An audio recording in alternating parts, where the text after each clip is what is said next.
रहस्यमय सांप का जीवन उसके शुद्धिकरण के कारण पहले से ही संकट में था। कहने की आवश्यकता नहीं कि उसकी शक्ति बहुत बढ़ गई थी, लेकिन साथ ही अगर रहस्यमयी सांप गिर जाता तो वह भी गंभीर रूप से घायल हो जाती। बस इतना था कि इससे पहले उसने कभी नहीं सोचा था कि वह गिर जाएगी। क्योंकि कुरफुर्स रोड में कोई विदेशी सम्राट नहीं थे, इसलिए कहा जा सकता है कि उनकी ताकत चरम पर पहुंच गई थी। जब तक उसने उन दुष्टों और राक्षसों को उकसाया नहीं, तब तक उसे मूल रूप से अजेय कहा जा सकता था। लेकिन उसे ऐसे राक्षस से मिलने की उम्मीद नहीं थी। उसने वास्तव में उसके रहस्यमयी सांप को पीट पीट कर गिरने की कगार पर पहुंचा दिया था। वह अब भी हक्का बक्का थी। हालांकि यह केवल एक पल के लिए था। वो एक शिवेन द्वारा पकड़ी गई थी। उसने एक कदम आगे बढ़ाया, अंतरिक्ष में प्रवेश किया और सीधे बुढ़िया के सामने प्रकट हुआ। उसके हाथ में एक तलवार की रोशनी दिखाई दी और एक क्षैतिज स्लैश बनाया गया। बुढ़िया चीख पड़ी। उसकी प्रतिक्रिया बहुत धीमी थी। उसके पास केवल थोड़ा चकमा देने के लिए पर्याप्त समय था।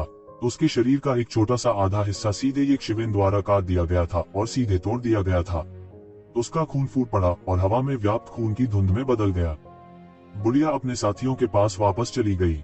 उसने एक शिवेन को अपनी आंखों में एक अतुलनीय भयानक अभिव्यक्ति के साथ देखा।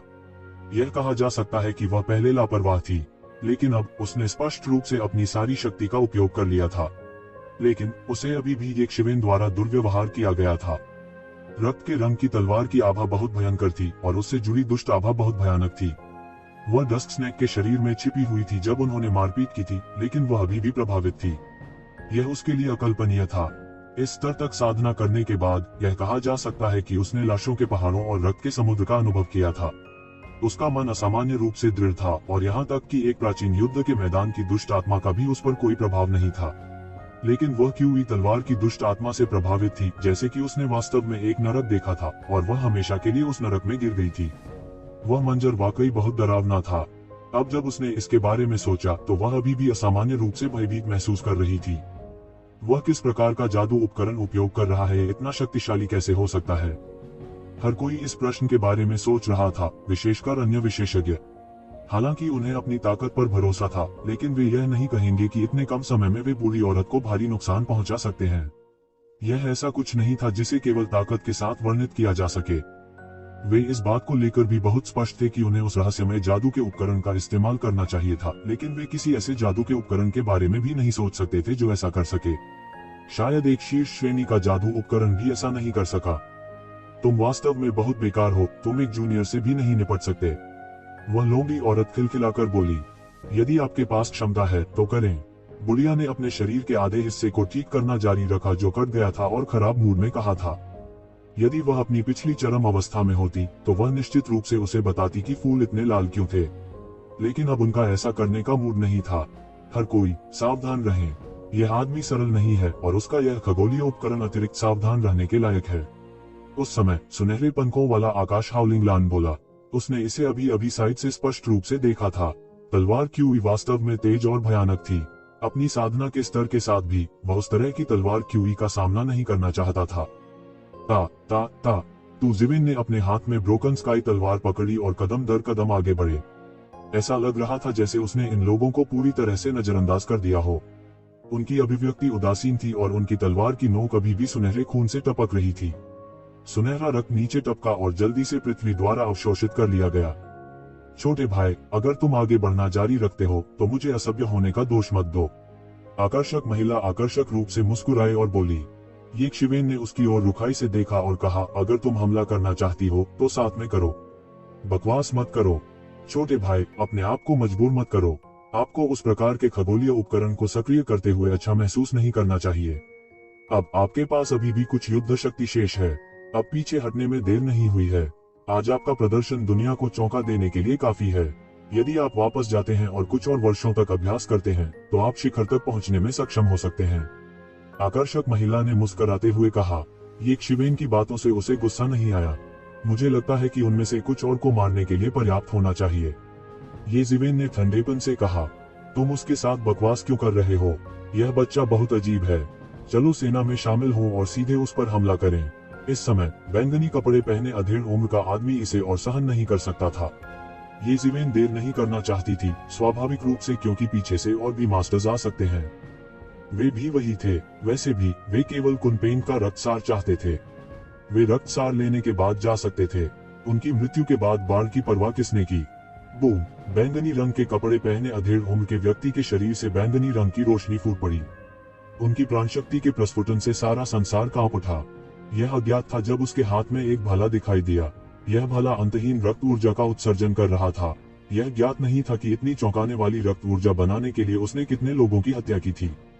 हुश! भाला हवा में टूट गया और सीधे एक शिवेन की ओर जा गिरा। यह अनंत ईश्वरीय नियमों से आच्छादित था। एक पल में इसका विस्तार हुआ और यह एक दिव्य साम्राज्य में बदल गया। वह ये जीवेन को सीधे एक दिव्य साम्राज्य से दबाने जा रहा था। बूम! भाले की नोक जिधर से गुजरी, संसार चकनाचूर होकर टुकड़े टुकड़े हो गया। बजना! एक पल में ये जीवेन की तलवार की रोशनी क्षैतिज रूप से फिसल गई और भाले से भयंकर रूप से टकरा गई। बूम! भयानक टक्कर के बाद ऊर्जा ने एक गेंद बनाई और सभी दिशाओं में बह गई। यह है। अचानक मध्यम आयु वर्ग के व्यक्ति ने स्पष्ट रूप से एक भयावह क्रूराभा महसूस की और सीधे उसके दिमाग में प्रवेश किया। उनके दिमाग में यह एक विशाल एविसी नर्क में बदल गया और वास्तव में उन्हें प्रभावित करना चाहता था। वह चौंका और जल्दी से दुष्ट आभा को दबा दिया। एक पल में यह लगभग दब गया था। वह अचानक चौंक गया और ठंडे पसीने में बह गया। उसने केवल बुढ़िया को लड़ते हुए देखा था और प्रत्यक्ष रूप से महसूस नहीं किया था। हालांकि जब वह वास्तव में उसके साथ लड़े तो उन्होंने वास्तव में इस प्रचंड ऊर्जा के भयानक प्रभाव को महसूस किया। तार्किक रूप से उसके दिमाग से कोई भी भूतिया चीज जो उसकी दिव्य भावना में घुसने की हिम्मत करती है, उसे तुरंत दबा दिया जाएगा। उसका कोई प्रभाव पड़ना असंभव था। हालांकि इस प्रचंड ऊर्जा ने कर दिखाया था। क्या हो रहा था? हालांकि उसके पास इसके बारे में सोचने का समय नहीं था। उसे पता ही नहीं चला कि कब उसके निचले पेट के बीच में एक तेज तलवार प्रकट हो गई। वह थोड़ी देर के लिए हक्का बक्का रह गया।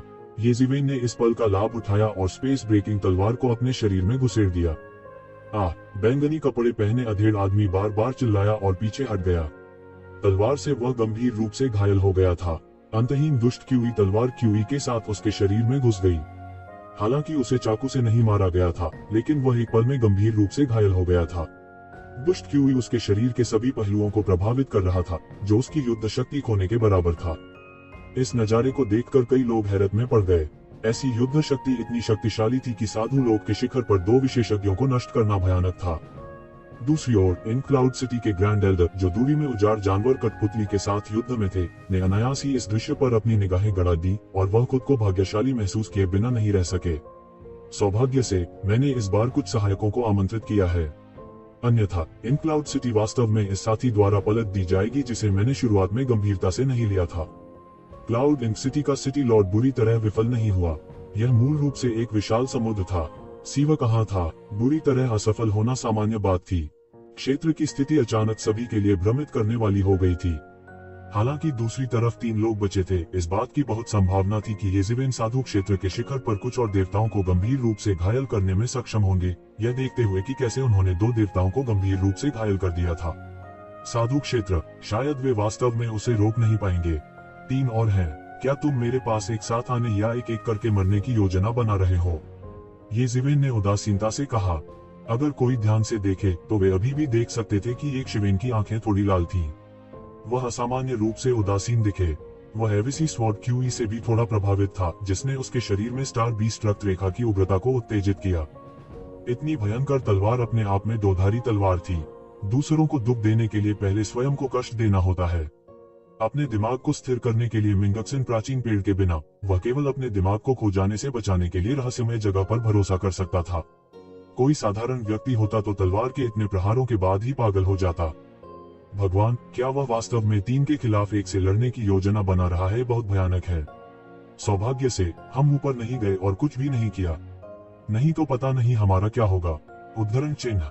पहले मैंने सोचा था कि वह स्वर्ग और पृथ्वी की विशालता को नहीं जानता था और मरने के लिए आया था। अब ऐसा लगता है कि ऐसा बिल्कुल नहीं है। हाँ, उसने 5 शिखर वाले दैवीय देवताओं का सामना करते हुए एक पलक भी नहीं झपकाई। वह निश्चित रूप से एक साधारण व्यक्ति नहीं है, लेकिन मैंने उसके बारे में पहले क्यों नहीं सुना? मुझे डर है कि इस व्यक्ति को वास्तव में भविष्य में बड़ी ताकतों द्वारा काली सूची में डाल दिया जाएगा। यदि आप इस व्यक्ति का सामना करते हैं तो भाग जाना सबसे अच्छा है। इस दृश्य को देखकर कई लोग चौंक गए। पहले बहुत से लोग कुछ लाभों के लिए योजना बनाना चाहते थे। अब जब उन्होंने देखा कि वह वास्तव में हमला करने की हिम्मत कर रहा है, तो सभी ने अचानक इस तरह के विचार खो दिए। वह सिर्फ एक राक्षस था। बच्चे, तुम बहुत घमंडी हो। क्या तुम सच में सोचते हो कि तुम हम तीनों का विरोध कर सकते हो? काले लबादे वाले बूढ़े आदमी को अब और बर्दाश्त नहीं हुआ और गुस्से से दहाड़ा। येज़िवेन के अहंकारी रवैये ने उसे पूरी तरह से क्रोधित कर दिया था। साधु क्षेत्र के शिखर पर एक दिव्य भगवान की गरिमा की निंदा नहीं की जा सकती थी। उसके पूरे शरीर से एक अनुपम जानलेवा आभा निकल रही थी। यह जानलेवा आभा उसके पीछे हत्यापथ के अनगिनत भूतों में संघनित हो गई, जिससे अंतरिक्ष एक पल में ढह गया। अचानक दुनिया हत्यापथ के साम्राज्य में बदल गई। प्रभाव से एक पल में स्वर्ग और पृथ्वी के नियम टूट गए। काले लबादे वाले बूढ़े ने येज़िवेन पर मुक्का मारा। मुट्ठी अवतार पूरी तरह से घनीभूत हो गया था और एक साथ विलीन हो गया था और असीम जानलेवा आभा बह गई थी। हुआलाला, मुक्केबाजी के बल ने आकाश में जहां भी वह गुजरा एक बड़ी दरार पैदा कर दी और यह येज़िवेन की ओर फैल गई। येज़िवेन ने इसे सीधे तौर पर लेने का विकल्प नहीं चुना। उनकी सारी शक्ति एविसी स्वॉर्ड क्यूई में थी, इसलिए उन्होंने इसे सीधे तौर पर लेने का विकल्प नहीं चुना। हुश, वह एक डग के साथ गायब हो गया और वह चौंकाने वाली शक्तिशाली मुट्ठी की आभा सीधे येज़िवेन के शरीर में घुस गई। जब वह फिर से प्रकट हुआ तो वह पहले से ही काले लबादे वाले बूढ़े व्यक्ति के सामने था और उसकी तलवार नीचे गिर गई। येज़िवेन की तलवार की गति अद्भुत थी। जैसे ही येज़िवेन की तलवार नीचे गिरी, हर जगह विस्फोट होने लगे। बूढ़ा आदमी बार बार पीछे हटता था, येज़िवेन की तलवार को सिर पर लेने की हिम्मत नहीं कर रहा था। दो मास्टर्स को लगातार हार का सामना करना पड़ा था। वे कैसे ध्यान नहीं दे सकते थे? तलवार की गति बूढ़े व्यक्ति की मुट्ठी की गति से टकराए। हर जगह विस्फोट हो रहे थे और इसके रुकने का कोई संकेत नहीं था। जब ऊर्जा वापस लौटी तो येज़िवेन के शरीर पर लगा त्यानेवान दर्पण रक्त लाल प्रकाश के साथ लगातार फटा, जिसने ऊर्जा के परिणाम को अवशोषित कर लिया। हालांकि वह इन लोगों का सामना नहीं करना चाहता था, लेकिन विस्फोट के बाद उसकी नींव को नुकसान नहीं पहुंचा सका। आइए देखें कि आप कितने समय तक टिक सकते हैं। मुझे विश्वास नहीं है कि आप जैसा शाश्वत क्षेत्र इतनी युद्ध शक्ति के साथ लंबे समय तक लड़ सकता है। बूढ़े ने ठंडेपन से कहा, यदि आप लंबे समय तक लड़ सकते हैं तो यह बेकार होगा। आज आप बिना किसी संदेह के मर जाएंगे। बूढ़ा आदमी येज़िवेन से पूरी तरह से नाराज था। साथ ही उनकी आंखों में लड़ने का जज्बा भरा हुआ था। एक दिव्य भगवान की गरिमा को चुनौती नहीं दी जा सकती थी। चलो सेना में शामिल हों और उसे मार डालें, हम उस पर समान रूप से चीजें विभाजित करेंगे। उसके बारे में क्या? आकर्षक महिला ने जमकर कहा। इस समय वह बिल्कुल भी आकर्षक और नाजुक नहीं लग रही थी। उसकी आंखें भेड़िए की तरह थी और वह येज़िवेन के शरीर की चीजों के लिए बेहद लालची थी। अब तक येज़िवेन ने बहुत सारी अच्छी चीजें निकाली थीं। जंगली जानवर की कठपुतली जो सेज प्लेन के शिखर के बराबर थी, एक बात थी, लेकिन खून के रंग की तलवार की आभा जिसने येज़िवेन को सेज प्लेन के शिखर के बराबर होने की अनुमति दी, वह भी असाधारण थी। वह कैसे नहीं देख सकती थी कि यह शायद एक राक्षस था जो बड़ा हो रहा था और उस पर बहुत सारी अच्छी चीजें थीं। अन्यथा उसके पास इतनी अद्भुत युद्ध शक्ति नहीं होती। बूढ़े आदमी की आंखें अद्भुत रोशनी से चमक उठी। येज़िवेन पर खजाने को प्राप्त करने में सक्षम होना कुनपेन के सार और रक्त को प्राप्त करने से कम नहीं लग रहा था। अच्छा, उसे मार डालो। काले कपड़ों में बूढ़ा व्यक्ति असीम शक्ति से फटा और सीधे मुक्का मारा। एक पल में जहां भी उसकी मुट्ठी गुजरी, अंतहीन जानलेवा आभा प्रकट हो गई। यह जानलेवा आभा सीधे दर्जनों शक्तिशाली हथियारों में बदल गई। इन लोगों ने भयानक जानलेवा आभा बिखेरी और एक चौंकाने वाली हत्या मैट्रिक्स में एकजुट हो गए। यह भी बूढ़े व्यक्ति की मार्शल आर्ट की प्रत्यक्ष अभिव्यक्ति थी। उसने बस लाशों के पहाड़ों और खून के समुद्र के युद्ध के मैदान के माध्यम से अपना रास्ता मार डाला था। यह कदम दूसरों की तुलना में कहीं अधिक शक्तिशाली था। वह मुक्का साधु विमान के शिखर पर बैठे एक साधारण ऋषि को भी आधे में विभाजित करने में सक्षम होता। ये कत्लेआम करने वाले जनरल दौड़े चले आए और सीधे येज़िवेन को घेर लिया। उनमें से प्रत्येक ने एक प्रकार की अतुलनीय मार्शल आर्ट का प्रदर्शन किया और येज़िवेन की ओर बमबारी की। ये सभी शक्तिशाली हत्या की चालें बची हुई आत्माओं और विशेषज्ञों की नाराजगी से बनी थीं, जो काले वस्त्र वाले बूढ़े व्यक्ति के हाथों मारे गए थे। जब वे जीवित थे तब से वे शक्तिशाली मार्शल आर्ट का उपयोग भी कर सकते थे। इस मारक व्यूह ने आकाश को चूर चूर कर दिया था। यह येज़िवेन को मारना चाहता था। इतना खराब भी नहीं। येज़िवेन ने मुक्ति की आंख खोली और सब कुछ देखा, इसलिए वह अच्छी तरह जानता था कि यह कदम कितना भयानक था। शिखर पर एक सामान्य साधु क्षेत्र विशेषज्ञ इसका विरोध नहीं कर पाएगा। येज़िवेन ने इसे रोकने के बारे में नहीं सोचा था। उसकी पीठ पर हल्के पंख फैल गए और उसका पूरा शरीर हिल गया। वह पहले से ही घातक सरनी के घातक हमले से बचने के लिए आकाश में गायब हो गया था। उसके हाथ में स्काई ब्रेकर तलवार आकाश की ओर इशारा करती है और एक तलवार की आभा बूढ़े व्यक्ति की ओर झपटती है। येज़िवेन की तलवार का प्रभामंडल पहले से कहीं अधिक शक्तिशाली था। इस समय उन्होंने अपने मार्शल आर्ट अवतार को भी इसमें एकीकृत कर लिया था। यह सिर्फ इतना था कि उनकी शक्तिशाली आभा के तहत अन्य इसे बिल्कुल महसूस नहीं कर सके। अनंत तलवार आभा के साथ फूटते हुए शानदार तलवार आभा आकाश में चली गई। तलवार की आभा प्रकाश के एक स्तंभ की तरह थी और यह संहार व्यू में दुर्घटनाग्रस्त हो गई। वध सेनापति एक के बाद एक चिल्लाते रहे और वे तलवार की आभा में पूरी तरह से सत्यानाश हो गए। यह तलवार आभा इतनी शक्तिशाली कैसे हो सकती है? काले लबादे वाला बूढ़ा चौंक गया था और वह येज़ेवेन की तलवार की आभा से लगभग कट ही गया था। येज़ेवेन की तलवार की आभा बहुत तेज थी, विशेष रूप से वह भयंकर आभा जिसके उल्लेख पर बूढ़े व्यक्ति की अभिव्यक्ति भी बदल जाती थी। छोटा भाई, तुम्हें यहाँ कुछ भी करने की अनुमति नहीं है। आकर्षक महिला खिलखिला उठी और एक लंबी गुलाबी चाबुक आश्चर्यजनक रोशनी के साथ नीचे गिर गई। येज़ेवेन के पास प्रतिक्रिया करने का समय नहीं था और उसके पास केवल बैकहैंड करने का समय था और उसे अपनी तलवार से अवरुद्ध कर दिया। टकराना। तलवार की आभा और लंबी गुलाबी चाबुक सीधे टकराए और तलवार की आभा हवा में टुकड़ों में बिखर गई। हालांकि भयंकर आभा ने लंबे कोड़े का पीछा किया और सीधे आकर्षक महिला के सामने छलांग लगा दी। यह भयंकर आभा हवा में कई भयानक चीजों में बदल गई और यह सीधे लोगों के दिलों में उतर गई। आकर्षक महिला को आखिरकार एहसास हुआ कि तलवार की आभा से निपटना क्यों मुश्किल था। तलवार का प्रभामंडल वास्तव में उनके लिए खतरा पैदा करने के लिए पर्याप्त था, लेकिन जो अधिक परेशानी की बात थी वह तलवार की आभा से जुड़ी भयंकर आभा थी। उसने सैकड़ों हजारों वर्षों तक मार्शल आर्ट का अभ्यास किया था और उसने कभी भी इस तरह के परेशानी वाले वाद्य यंत्र को नहीं देखा था। सबसे महत्वपूर्ण बात यह थी कि उसे इस बात का और भी डर था कि अगर उसे एक कोने में धकेल दिया गया तो येज़ेवेन वाद्य यंत्र का मुख्य भाग बाहर निकाल देगी। बस तलवार की आभा इतनी भयानक थी, अगर वह मुख्य शरीर को बाहर निकाल दे तो कितना भयानक होगा। उसने बस कल्पना करने की हिम्मत नहीं की। दूसरी तरफ गोल्डन विंग्स का रोरिंग लायन उसे घूर रहा था जैसे एक बाघ अपने शिकार को देख रहा हो और येज़ेवेन ने अपनी पूरी ताकत का इस्तेमाल करने की हिम्मत नहीं की। बहुत जल्दी वे तीनों एक आम सहमति पर पहुंच गए। बूढ़े आदमी की अभिव्यक्ति शांत हो गई, लेकिन उसके कार्यों ने कई लोगों को ठंडी हवा में सांस लेने का कारण बना दिया। वह एक अत्यंत खतरनाक आभा, एक जलती हुई आभा छोड़ रहा था। उसका जीवन स्रोत वास्तव में जल रहा था। उसके पूरे शरीर की युद्ध शक्ति वास्तव में फिर से बढ़ गई थी और वह एक अनंत देव राजा की तरह था जिसकी कोई सीमा नहीं थी। हे भगवान, वह वास्तव में अपने जीवन स्रोत को जलाना शुरू कर रहा है। यहाँ तक ऋषि विमान के शिखर पर भी इस बैंगनी पहने वाले युवक के खतरे को महसूस करना शुरू कर दिया है। हर कोई हैरान था। वे अच्छी तरह जानते थे कि देवता अपने स्वयं के जीवन स्रोत को तब तक नहीं जलाएंगे जब तक कि उनके पास कोई अन्य विकल्प न हो। यहाँ तक अगर यह एक देवता होता तो ऐसा करने से उनके जीवन स्रोत को चोट पहुंचती और उन्हें ठीक होने में काफी समय लगता। बूढ़ा आदमी एक बार में एक कदम उठाता था, धीमा लगता था लेकिन वास्तव में तेज था। एक पल में वो येज़ेवेन के सामने था और उसने एक मुक्का मारा। उसका पूरा शरीर आग की लपटों से जलता हुआ प्रतीत हो रहा था। अंतरिक्ष जम गया और एक पल में सील कर दिया गया। कोई नहीं था जो इस वार से बच सके। यह तीनों की सहमति थी। वे येज़ेवेन को कर्मकांड के मुख्य भाग को बुलाने का मौका नहीं दे सके, अन्यथा परिणाम अकल्पनीय होंगे। येज़ेवेन को तुरंत खतरा महसूस हुआ जब उसने इस मुक्के को उड़ाया। बूढ़े आदमी के पहले के हमले की तुलना में यह इस विमान में शक्ति के शिखर को लगभग पलटते हुए कई गुना अधिक मजबूत था। बजना। येज़ेवेन कुछ कदम पीछे हटी, लेकिन मुक्कों की गति कम नहीं हुई। इसके विपरीत यह मजबूत और मजबूत होता जा रहा था। रूले का भूत अचानक उसके शरीर पर प्रकट हुआ, उसे उसमें लपेटते हुए। दसियों हजार जादू मंत्रों की आभा उड़ गई। कानूनों का एक लंबा कोड़ा बन गया। उसके सामने एक विशाल नेटवर्क बन गया। बूम। मुट्ठी कानूनों के लंबे कोड़े से बने नेटवर्क में विस्फोट हो गई और शक्तिशाली बल ने सीधे नेटवर्क को टुकड़े टुकड़े कर दिया। फिर बची हुई शक्ति सीधे रूले के प्रेत में चली गई। गड़गड़ाहट। एक पल में अंतहीन विस्फोट हुए। एक पल के लिए कोई और आवाज नहीं सुनाई दी और कोई दूसरा दृश्य नहीं देखा जा सका। वे केवल यह दृश्य देख सकते थे। विस्फोट के प्रकाश ने सब कुछ ग्रहण कर लिया और दोनों को अपनी चपेट में ले लिया। यह बहुत मजबूत है। क्लाउड इंक सिटी का आधे से ज्यादा हिस्सा धराशायी हो गया।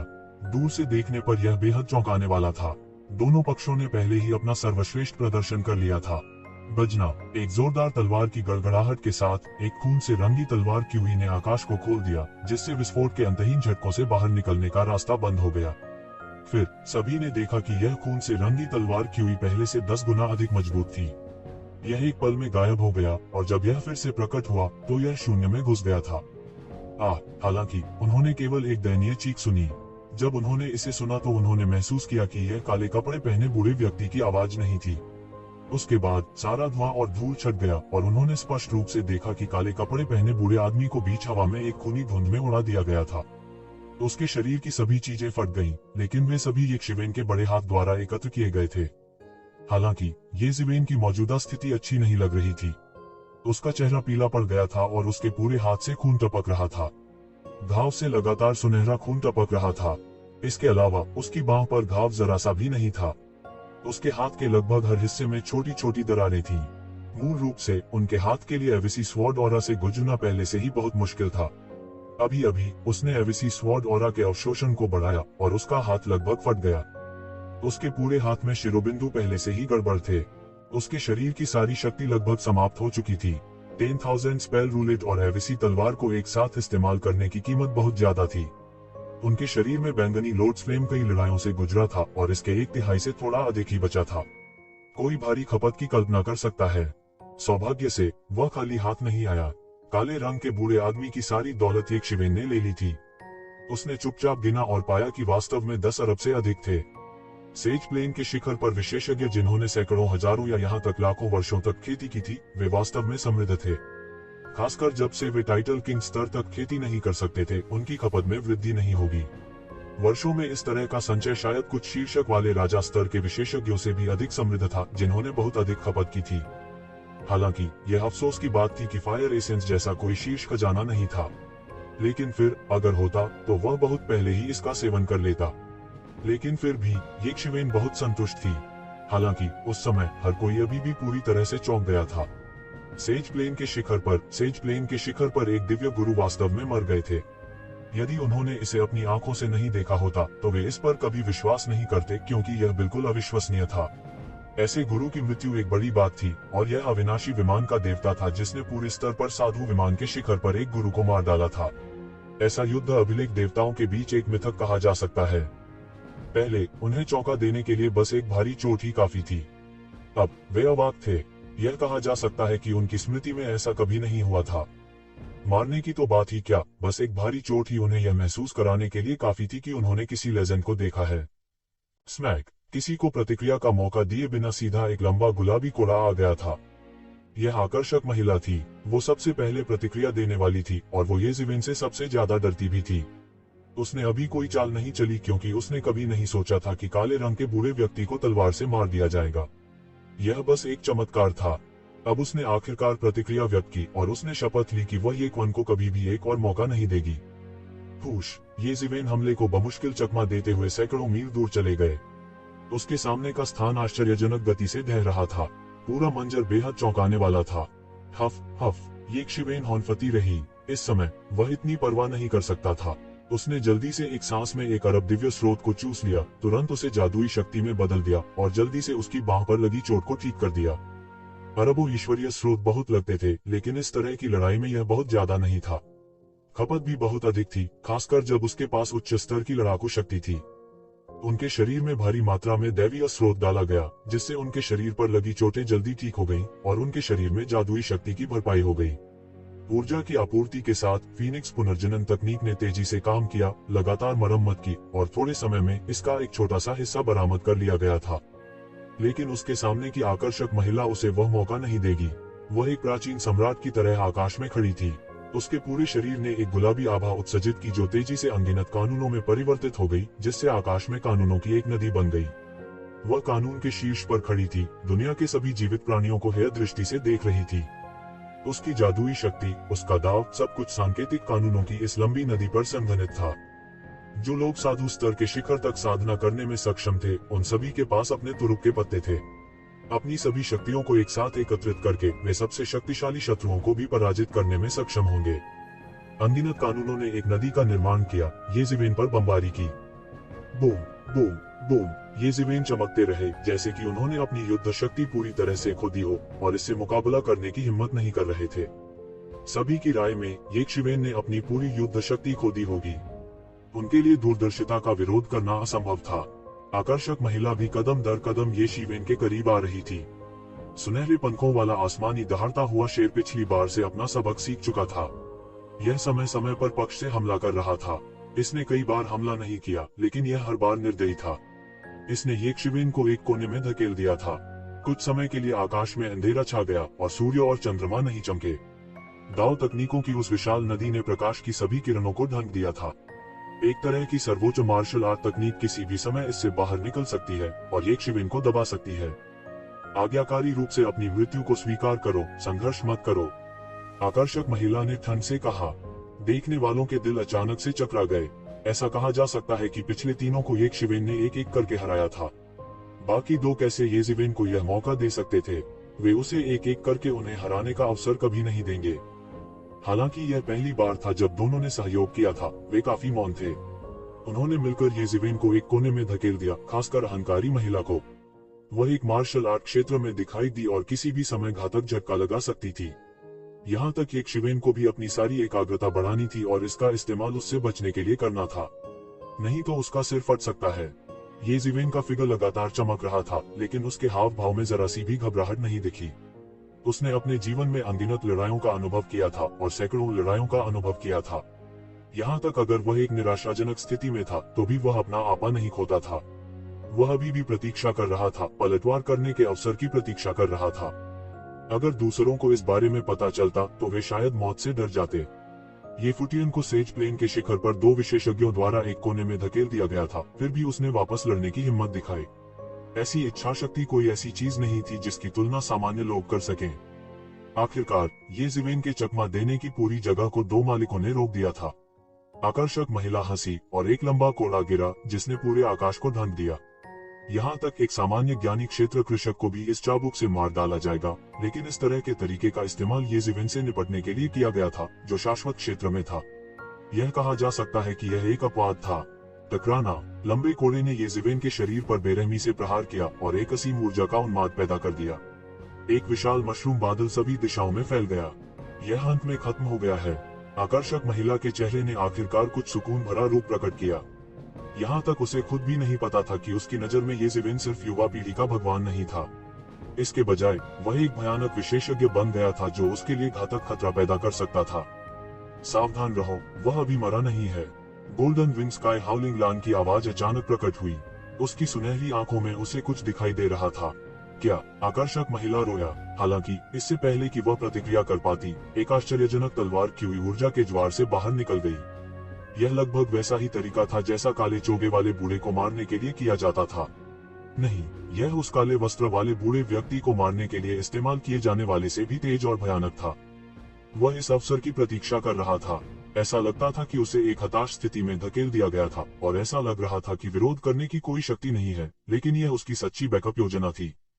इसने सभी को पंगु बना दिया, क्योंकि भले ही उन्हें लकवा मारने की आवश्यकता न हो, कोई भी वास्तव में यह नहीं सोचेगा कि इसे लिखने के बाद भी उनके पास संबंधित युद्धक शक्ति हो सकती है। बस इतना था कि अब इसका एहसास होने में बहुत देर हो चुकी थी। तलवार ची ने पार किया और आकाश को विभाजित कर दिया, पूरी तरह से सब कुछ नष्ट कर दिया। पुची। तलवार की रोशनी उस मोहक स्त्री के पास से गिरी और तुरंत खून के छींटे फूट पड़े। आकर्षक महिला का शरीर मौके पर ही गिर गया, केवल आत्मा का एक टुकड़ा बचा जो दूरी में भागना चाहता था। तुम जाना चाहते हो? रुको। एक हल्की सी फीकी आवाज आई और एक बड़ा हाथ पकड़ लिया, सीधे आत्मा के अंतिम वार को नष्ट कर दिया। धुआं और धूल छट गई और उसमें से एक आकृति निकली। सभी ने इसे देखा और येशिवेन के अलावा और कौन हो सकता है।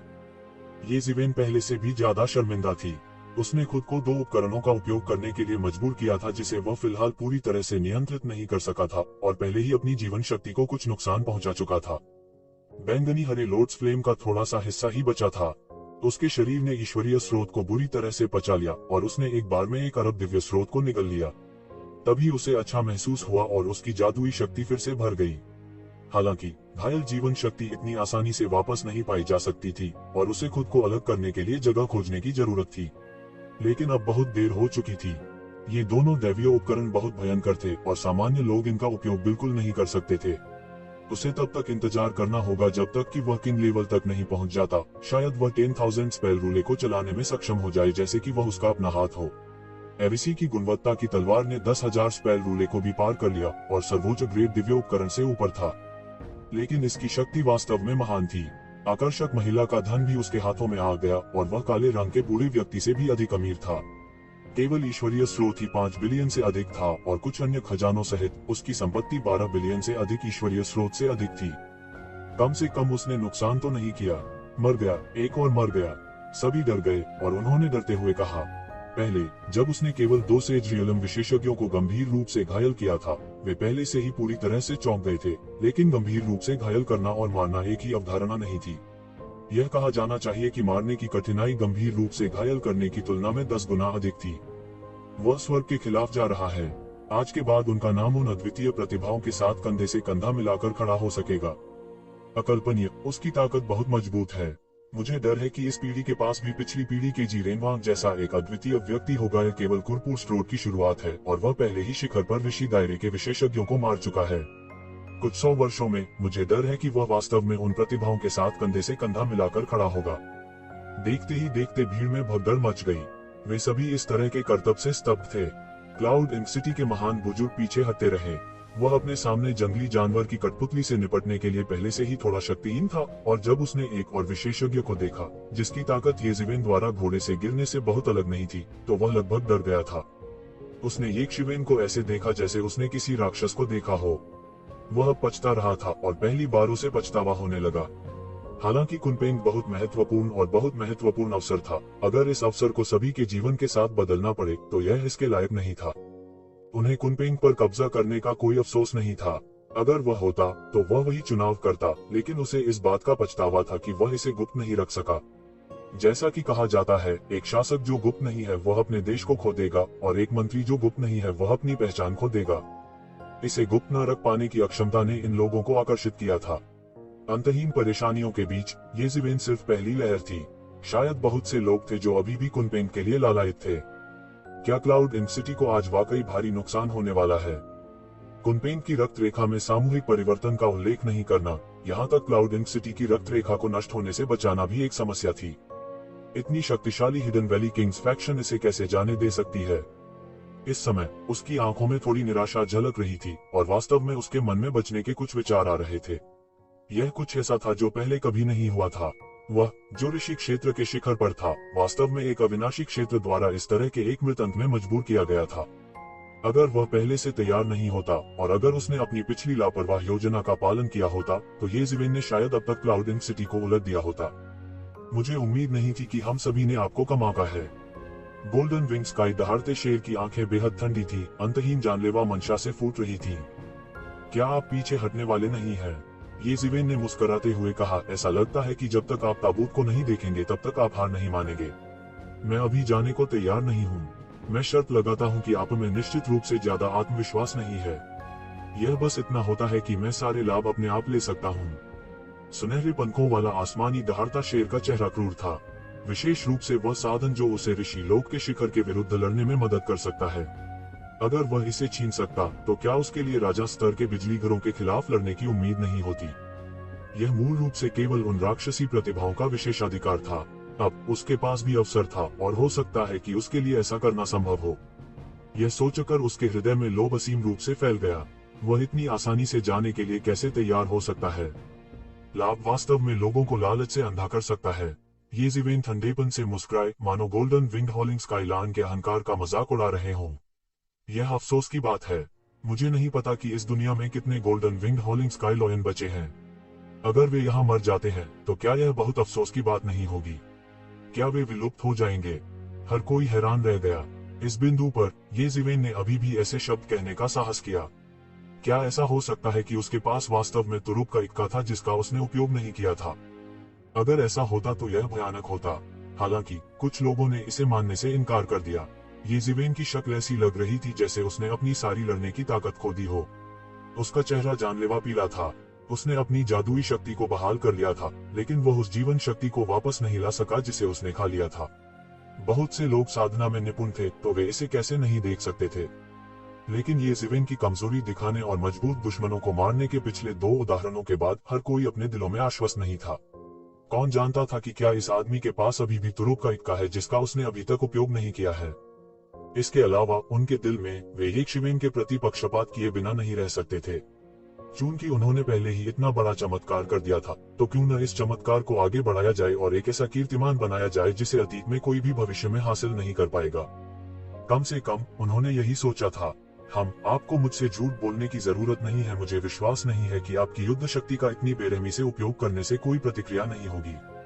जैसा कि गोल्डन विंग्ड हाउलिंग स्काईलान ने कहा, वह धीरे धीरे एक सुंदर युवक में बदल गया। उन्होंने सैकड़ों हजारों वर्षों से अधिक समय तक खेती की थी। वह यह सब कैसे नहीं देख सकता था? वह इन जीवन जोखिम वाली चालों में से कुछ को भी जानता था, लेकिन अपवाद के बिना वे केवल थोड़े समय के लिए किसी की युद्ध शक्ति को उत्तेजित करते थे और फिर गंभीर परिणाम देते थे। ये ज़िवेन मुस्कुराए, अपना पसीना पोंछा और कुछ नहीं बोले। स्वाभाविक रूप से इसके गंभीर परिणाम होंगे, लेकिन वह पहले ही इस बिंदु पर विवश हो चुका था। तो वह इसकी इतनी परवाह कैसे कर सकता था? वह इसके बारे में सोचने में बहुत आलसी था। मरना। गोल्डन विंग हाउलिंग स्काईलार्न ये शिवेन की असली ताकत का परीक्षण कर रहा था। सच कहूं तो उन्हें पूरा भरोसा नहीं था। ये शिवेन के शब्दों ने अभी उसे और भी निश्चित कर दिया था कि एक शिवेन सिर्फ झांसा दे रही थी। एक गर्जना के साथ उसके हाथों में एक जोड़ी सुनहरी फलक दिखाई दी। उन पर पंखों के कुछ पैटर्न थे और उनसे एक प्रकार की भयानक रोशनी निकल रही थी। यह वह दैवीय उपकरण था जिसे उसके पंख रूपांतरित कर चुके थे। यह बहुत ही भयानक था, लेकिन आम लोगों में यह क्षमता नहीं थी कि वह इसका इस्तेमाल कर सके। बूम! 2 ब्लेड नीचे गिरे और ब्लेड की रोशनी एक विशालकाय अजगर की तरह निकली जो आकाश में उड़ रहा था, और फिर ये ज़िवेन को सीधे निगल गया। बजना। ये ज़िवेन के हाथ में टूटी हुई अंतरिक्ष तलवार ने अचानक एक भयानक रक्त लाल तलवार क्यूई को उछाला और आकाश में इन सुनहरे ड्रैगन से टकरा गई। बूम! शून्य में विस्फोटों की एक श्रृंखला सुनाई दी, जिससे असीम उन्माद फैल गया। टकराना। एक जोरदार धमाका हुआ और ये ज़िवेन के हाथ में टूटी हुई अंतरिक्ष तलवार अचानक फटकर खुल गई और पाउडर में बदल गई। यहाँ तक ये ज़िवेन का हाथ भी विस्फोट से घायल हो गया था। उसके हाथ में तलवार टूट गई है। किसी ने कहा। ये ज़िवेन के हाथ में टूटी जगह तलवार पर दरारें पहले ही दिखाई दे चुकी थी, लेकिन उन्होंने उस समय बहुत अधिक ध्यान नहीं दिया। अब जब यह अचानक फट गया तो वे वास्तव में समझ गए कि ब्रोकन स्पेस सूट कितना भयानक था। जिस बात ने अनगिनत लोगों को और भी अवाक कर दिया वह यह था कि ब्रोकन स्पेस सोर्ड, एक दिव्य तलवार जो एक उच्च कोटि के दिव्य उपकरण के स्तर तक पहुंचने वाली थी, मौके पर ही फट गई थी। हालांकि ये ज़िवेन की बाह टूटना और खून बहना जारी रहा, वास्तव में इसके कोई असहनीय परिणाम नहीं थे। उसका भौतिक शरीर कितना अत्याचारी था। क्या ऐसा हो सकता है कि यह टूटी हुई अंतरिक्ष तलवार के ऊपर था? बहुत से लोग इस बात के बारे में सोचते ही हॉर्नफिन इसे खुद को रोक नहीं पाए। कोई आश्चर्य नहीं कि वह अब तक लड़ सकता था। यदि यह एक सामान्य व्यक्ति होता, भले ही उनका भौतिक शरीर एक निम्न श्रेणी के दिव्य उपकरण के बराबर होता, तो वे इसका सामना नहीं कर पाते और मौके पर ही फट जाते। हा, निश्चित रूप से लड़के, आज वह दिन है जब तुम मरोगे। गोल्डन विंग हाउलिंग स्काईलार्न ने ये ज़िवेन के हाथ में टूटी हुई अंतरिक्ष तलवार को फटते देखा और अचानक और भी अहंकार से हंस पड़ा। निश्चित रूप से उसने सही अनुमान लगाया था। उनके चेहरे पर एक अतुलनीय भयावह मुस्कान दिखाई दी। निश्चय ही मृत्यु निकट है। तुम पहले ही पागल हो चुके हो, तू ज़िवेन ने उपहास के साथ कहा। क्या आपको लगता है कि यह मजेदार है? आपके लिए यह वह दिन है जब आप मरेंगे। गोल्डन विंग हाउलिंग स्काईलार्न ने अचानक मुस्कुराना बंद कर दिया, क्योंकि उसे लगा कि उसने कुछ सोचा है। क्या वो रहस्यमय उपकरण था जिससे ये ज़िवेन सबसे ज्यादा डरती थी कि अंत में वह प्रकट होने वाला है? पहले ये ज़िवेन बाहर नहीं आया था, इसलिए सभी ने सोचा कि उसने अपनी पूरी ताकत का उपयोग नहीं किया है। इसी वजह से वे उनके झांसे में आ गए। क्या वह अब बाहर आने वाला था? क्या आप हमेशा इसे देखना नहीं चाहते थे? ये ज़िवेन ने उपहास किया। शून्य में अनगिनत बुरी ऊर्जाएं अचानक घनीभूत हो गईं और कई गुना अधिक सघन हो गईं। एक रक्त लाल तलवार की रोशनी आसमान में उड़ गई, मानो दुनिया एक खूनी नरक में तब्दील हो गई हो। यह किस प्रकार का यंत्र है? यह इतना भयानक कैसे हो सकता है? अभी अभी प्रकट हुआ है, लेकिन ऐसा लगता है कि यह दुनिया को नरक में बदलने जा रहा है। कोई मदद नहीं कर सका, लेकिन अलार्म में चिल्लाया। उन्होंने तुरंत ईविल क्यूई की एक लहर उत्सर्जित होते हुए महसूस किया। वर्तमान शत्रुता की तुलना में पहले उन्होंने जो थोड़ी सी शत्रुता महसूस की थी, वह कुछ भी नहीं थी। रक्त लाल प्रकाश दुनिया को कवर करते हुए आकाश में उड़ गया। ऐसा लग रहा था कि आसमान में सूरज रक्तमय सूरज में बदल गया है, जो एक प्रकार की रक्त लाल रोशनी का उत्सर्जन करता है। यह असाधारण रूप से अजीब था। रक्त रंजित प्रकाश के भीतर निहित भयावह आभा वास्तव में देवताओं के मन पर आक्रमण करने और उन्हें प्रभावित करने में सक्षम थी। इस समय बाहर से लड़ाई देख रहे देवताओं को अंत में समझ में आ गया कि ऋषिलोक का इतना शक्तिशाली शिखर ये शिवेन की चाल के लिए क्यों गिरेगा। यह शत्रुता देवताओं को भी प्रभावित कर सकती थी। यह हास्यास्पद रूप से मजबूत था। उनके हाथ में वह तलवार भी असाधारण है। बस इसका मूल क्या है? ऐसी शक्तिशाली अपशकुन तलवार सबसे अधिक अज्ञात नहीं होगी। इसका निश्चित रूप से एक इतिहास था। केवल बहुत से लोगों ने उनकी सारी यादों को देखा, लेकिन फिर भी वे निश्चित होने का साहस नहीं कर पाए। ऐसा इसलिए था क्योंकि इतिहास में बहुत सारी प्रसिद्ध अपशकुन तलवारें थीं और उनमें अंतर करना वास्तव में कठिन था। हालांकि उनका मानना कि अभी भी पता लगाने का एक मौका था। इतिहास में कई दैवीय तलवारें थीं जो अशुभ तलवारों के लिए प्रसिद्ध थीं, लेकिन कई ऐसी नहीं थीं जो इतनी हास्यास्पद रूप से मजबूत हो सकती थीं। इसके अलावा ऐसा लगता था कि यह उस बिंदु से बहुत दूर था जहां इस अशुभ तलवार का अपनी पूरी क्षमता के साथ उपयोग किया जा सकता था। गोल्डन विंग स्काई हॉलिंग लान की अभिव्यक्ति अचानक बदल गई। हालांकि वह मानसिक रूप से तैयार था, जब उसने वास्तव में एविसी की तलवार का रूप देखा तब भी उसे ठंडक महसूस हुई। आखिरकार वो समझ गया कि ये शिवेन का आत्मविश्वास कहां से आया। यह नहीं था कि वह कितना घमंडी था, लेकिन एविसी की तलवार वास्तव में भयानक थी। ये जीवेन के हाथ कांप रहे थे और दुश्मनी ने जल्दी से सब कुछ तहस नहस कर दिया, उसके शरीर पर हमला कर दिया। उसके दाहिने हाथ से खून झरने की तरह बहने लगा और उसके बाएं हाथ में दरारें दिखाई देने लगी। उसकी आंखों में हल्का खून अचानक लाल हो गया। क्या तुम देखना नहीं चाहते थे? फिर मैं तुम्हें धीरे धीरे देखने के लिए नरक भेजूंगा। ये शिवेन मुस्कुराए और उनकी अभिव्यक्ति थोड़ी उग्र थी। उसकी त्वचा पर शल्क भी बढ़ गए थे।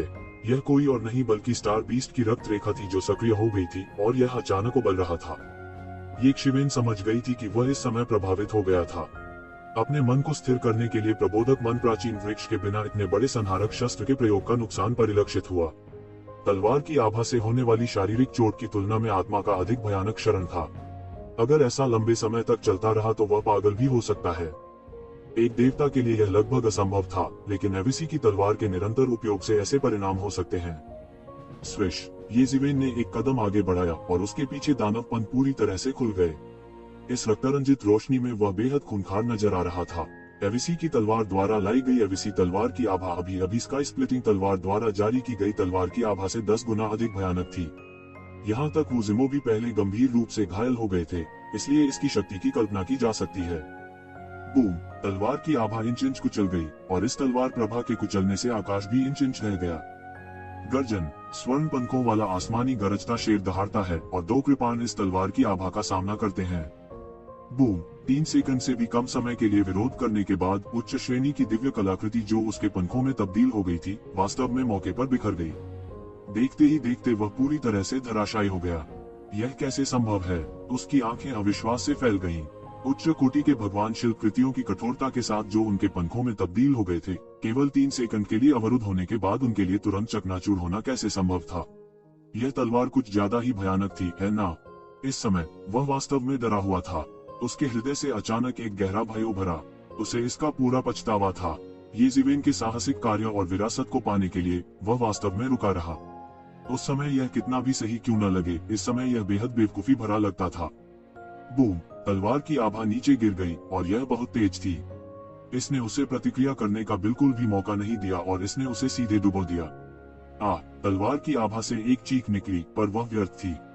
सभी ने केवल यह देखा कि सुनहरे पंखों वाला आसमानी गरजता हुआ शेर सबके सामने शून्य में गिरा दिया गया था और जरा सा भी अवशेष नहीं बचा था। अनगिनत धन एक बड़े टुकड़े में फट गया और येजीवेन द्वारा भी एकत्र किया गया। इस भयानक हमले के तहत यहाँ तक 2 लोग जो किनारे पर स्वास्थ्य लाभ कर रहे थे, वे भी इसमें फंस गए। वे पहले से ही भारी रूप से घायल थे और अब वे खून की धुंध के बादल में धंस गए थे। इस हमले के बाद येजीवेन ने लगातार 2 अरब दिव्य स्रोत को अवशोषित किया, लेकिन उसका चेहरा अभी भी पीला पड़ गया था। लुढ़कता हुआ आध्यात्मिक क्यूई अनंत दिव्य स्रोत के साथ उसके शरीर में प्रवाहित हो गया, उस मान की भरपाई कर रहा था जिसे उसने खाया था। हालांकि जिस ऊर्जा से वह घायल हुआ था, उसे ठीक होने में कुछ समय लगेगा। यह देखते हुए कि येजीवेन का मन धीरे धीरे ठीक हो रहा था, किसी ने भी परेशानी खड़ी करने के लिए आगे आने की हिम्मत नहीं की। येजीवेन की बहादुरी ने उन्हें पूरी तरह से डरा दिया था। बस जब सभी ने सोचा कि उसके पास हमला करने की अधिक ताकत नहीं है, तो उसने एक ही बार में सभी विशेषज्ञों को ऋषि दायरे के शिखर पर मार डाला। ऐसी परिस्थितियों में किसी ने भी यह कहने की हिम्मत नहीं की कि येजीवेन वास्तव में अपनी सारी युद्ध शक्ति खो चुका था। जब तक वह अनुपम तलवार उसके हाथ में थी, किसी की भी येजीवेन को कम आंकने की हिम्मत नहीं थी। इस लड़ाई में येजीवेन ने पूरी तरह से अपनी अजेय प्रतिष्ठा स्थापित कर ली थी। इस पीढ़ी में कोई भी ऐसा नहीं था जो कुछ समय के लिए उनके बराबर हो सके। उसके पास गणना करने का समय भी था। इस बार उसने जो संपत्ति प्राप्त की थी, अगर उसे दैवीय स्रोत में परिवर्तित कर दिया गया तो वह 40 अरब से अधिक थी। हालांकि उसने पहले कुछ बिलियन अवशोषित कर लिए थे, फिर भी लगभग 40 बिलियन शेष थे। इसे बहुत बड़ा सौभाग्य माना जाता था। इसलिए इतनी बड़ी भीड़ के बीच येजीवेन ने पालती मारकर बैठना शुरू किया और अपनी श्वास को समायोजित किया। कई लड़ाइयों के बाद उसने कीमत चुकाई थी और बहुत कुछ हासिल भी किया था। कुल मिलाकर उसे कुछ ज्यादा ही फायदा हुआ था। अपनी श्वास को समायोजित करने के बाद येजीवेन ने खुले तौर पर उस गुप्त कक्ष में प्रवेश किया जहां महान कुनपेन को कैद किया गया था। इस समय युवा महान कुनपेन के रक्तसार ने पहले ही एक पूरा तालाब भर दिया था। उसके शरीर पर लगे पंख पहले ही अपनी चमक खो चुके थे। अगर यह जारी रहा तो यह जीवित रहते हुए भी मौत के घाट उतर जाएगा। टकराना, टकराना, टकराना। येज़िवेन ने स्वॉर्ड क्यूई की एक किरण निकाली और युवा कुनपेंग को बांधने वाली ईश्वरीय जंजीरों को उसके द्वारा काट दिया गया। युवा कुनपेंग ने अपनी आंखें खोली। हालांकि इसका स्वरूप पहले से ही अलग था, वास्तव में येज़िवेन अपने मूल स्वरूप के आधार पर केवल थोड़ा ही बदला था। इसके अलावा कुनपेंग ने येज़िवेन की आभा को पहचान लिया, इसलिए इसने उसे तुरंत पहचान लिया। क्या आप ठीक हो? येज़िवेन अपने चेहरे पर गुस्सा नहीं छिपा पा रही थी। मैं ठीक हूँ, मैं अभी पकड़ा गया और कुछ खून खो गया। युवा कुनपेंग ने अपनी कुछ ताकत वापस पा ली। गॉड रूल बेड़ियों के दमन के बिना यह बहुत अच्छा लगा। इसने अपना मुंह खोला और सारा रक्त सार वापस अपने शरीर में ले लिया। इसका रंग काफी बेहतर दिख रहा था। हालांकि इसकी जीवटता की तुरंत पूर्ति नहीं की जा सकती थी, फिर भी यह कहा जा सकता है कि इसने अपना अधिकांश सार पुनः प्राप्त कर लिया था। तुम इतने लापरवाह कैसे हो सकते हो? येज़िवेन ने अजीब लहजे में कहा। युवा कुनपेंग हंसा। उनकी आवाज में अब भी जवानी की झलक थी। वह हमेशा एक युवा था, लेकिन यह अनुभव करने के बाद उसे लगा कि वह बहुत बदल गया है। उसके कुनपेंग वंश में गहरे दबी उग्रता को काफी उत्तेजित किया गया था। चूंकि तुम यहाँ आने में सक्षम थे, तो वह बूढ़ा आदमी तुम्हारे द्वारा मारा गया होगा। मैं इन सभी शापित साथियों को खा जाऊंगा, नहीं तो मैं अपने दिल से नफरत से छुटकारा नहीं पा सकूंगा। युवा कुनपेंग की आंखें क्रूरता से चमक उठी। यंग कुनपेंग 10 बड़े खूंखार जानवरों का नेता था। कहने की जरूरत नहीं है, इतने सालों में येज़िवेन ने इसे एक पालतू जानवर के रूप में पाला था। हालांकि इसकी खेती बढ़ रही थी, यह इसकी प्रतिभा और वंशानुक्रम के कारण था। इसकी अपनी उग्रता लंबे समय से खराब हो चुकी थी। हालांकि इस बड़े बदलाव के बाद इसकी रक्तरेखा में उग्रता पूरी तरह से भड़क चुकी थी। अभी नहीं, वह बूढ़ा आदमी अभी मरा नहीं है, मुझे उसे खत्म करते हुए देखो। येज़िवेन को राहत मिली जब उसने देखा कि यंग कुनपेंग ठीक है। उसने आकाश की ओर देखा। कक्षों की परत के बाद परत के माध्यम से गुजरने के बाद उन्होंने इन क्लाउड सिटी के ग्रैंड एल्डर को इस समय लगातार पीछे हटते देखा, और वह कठपुतली जानवर के दमन के तहत लगातार जमीन खो रहा था। भले ही उसकी ताकत बेहद दुर्जेय थी, फिर भी ऐसा हुआ कि उसे एक कठपुतली जानवर का सामना करना पड़ा जो क्रूर और मौत से डरने वाला था। इसके अलावा इसका पूरा शरीर अनगिनत कीमती दिव्य सामग्रियों से भी बनाया गया था, इसलिए कठपुतली जानवर को मामूली नुकसान पहुंचाना उसके लिए बेहद मुश्किल था। इसके अलावा येज़िवेन द्वारा आमंत्रित किए गए 5 सर्वोच्च विशेषज्ञों को मारने के बाद उसका पहले से ही पीछे हटने का इरादा था। वह समझ गया था कि जब तक वह जीवित है, वह क्लाउड इंक सिटी का पुनर्निर्माण कर सकता है। हालांकि अगर वह मर गया होता तो कोई उम्मीद नहीं होती। यह अफसोस की बात थी कि वह जंगली जानवर कठपुतली से उलझ गया था और बिल्कुल भी नहीं बच सका। बूम! जैसे ही येज़िवेन हरकत करने वाली थी, आकाश अचानक बिखर गया और एक विशाल हाथ आकाश से उतरा और क्लाउड इंक सिटी एल्डर को मजबूती से पकड़ लिया। The cloud ink city elder संघर्ष करना चाहता था, लेकिन वह कुछ नहीं कर सका। सारे कानून नियंत्रित थे, इसलिए वह चाहकर भी अपने दैवीय राज्य का विस्तार नहीं कर सकता था। जब उसने देखा कि विशाल हाथ प्रचंड लपटों से जलने लगा है, तो उसकी आंखों में अभिव्यक्ति अचानक बदल गई। लो भगवान, मुझे उम्मीद नहीं थी कि आप अब भी मुझे याद रखेंगे। हालांकि जब से आप मेरा नाम जानते हैं, आप अभी भी हिडन वैली के लोगों को छूने की हिम्मत करते हैं। मुझे लगता है कि आप वास्तव में जीने से थक गए हैं। क्या आप वास्तव में सोचते हैं कि हिडन वैली कर सकती है? आपसे निपटने के लिए कोई नहीं मिला। ज्वाला भगवान की आकृति धीरे धीरे शून्य से प्रकट हुई। जज साहब, येज़िवेन थोड़ा अवाक रह गई। उन्हें उम्मीद नहीं थी कि ज्वाला भगवान जल्द ही खत्म हो जाएंगे। आपका सम्मान भी यहाँ है। यंग कुनपेंग ने हिडन वैली के वर्तमान मैनेजर फ्लेम लॉर्ड को भी पहचान लिया। हालांकि वे एक ही वंश से नहीं थे, फिर भी कनिष्ठों के रूप में उन्हें ज्वाला भगवान जैसे वरिष्ठ के प्रति पर्याप्त सम्मान दिखाना था। हिडन वैली के ज्वाला भगवान भी प्रकट हुए हैं। क्या उन्होंने अब कुरपुर्स रोड के चयन में भाग नहीं लिया? किसी ने कहा। कुरपुर्स रोड में फ्लेम लॉर्ड कोई नहीं था। अतीत में वह सर्वशक्तिमान और अजेय भी था। हालांकि बाद में वह कुरपुर्स रोड के चयन से हट गया। समय की दृष्टि से यह बहुत लंबा समय नहीं था, यह केवल कुछ शर्तें थीं। यह सच है, क्लाउड इंक सिटी आज इस आपदा का हकदार है। किसने उन्हें इतना अहंकारी होने के लिए कहा? भले ही उन संप्रदायों के शक्तिशाली राजा प्रवेश न कर सके, उनके संप्रदायों में प्रायः अनेक अत्याचारी दैवीय गुरु होते हैं।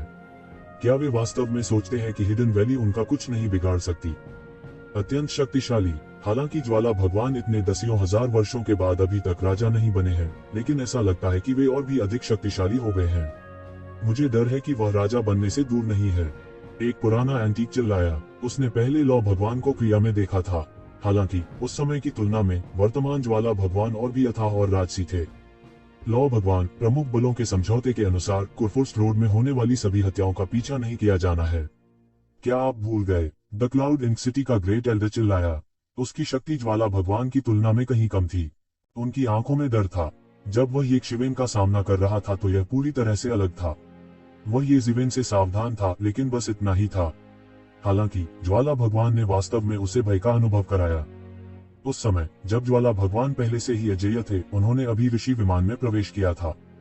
इन सभी वर्षों के बाद वह ऋषि विमान का मोहरा बन गया था। हालांकि उन्होंने महसूस किया कि उनके और आग के भगवान के बीच की खाई बिल्कुल भी कम नहीं हुई थी। इसके बजाय यह चौड़ा हो गया था।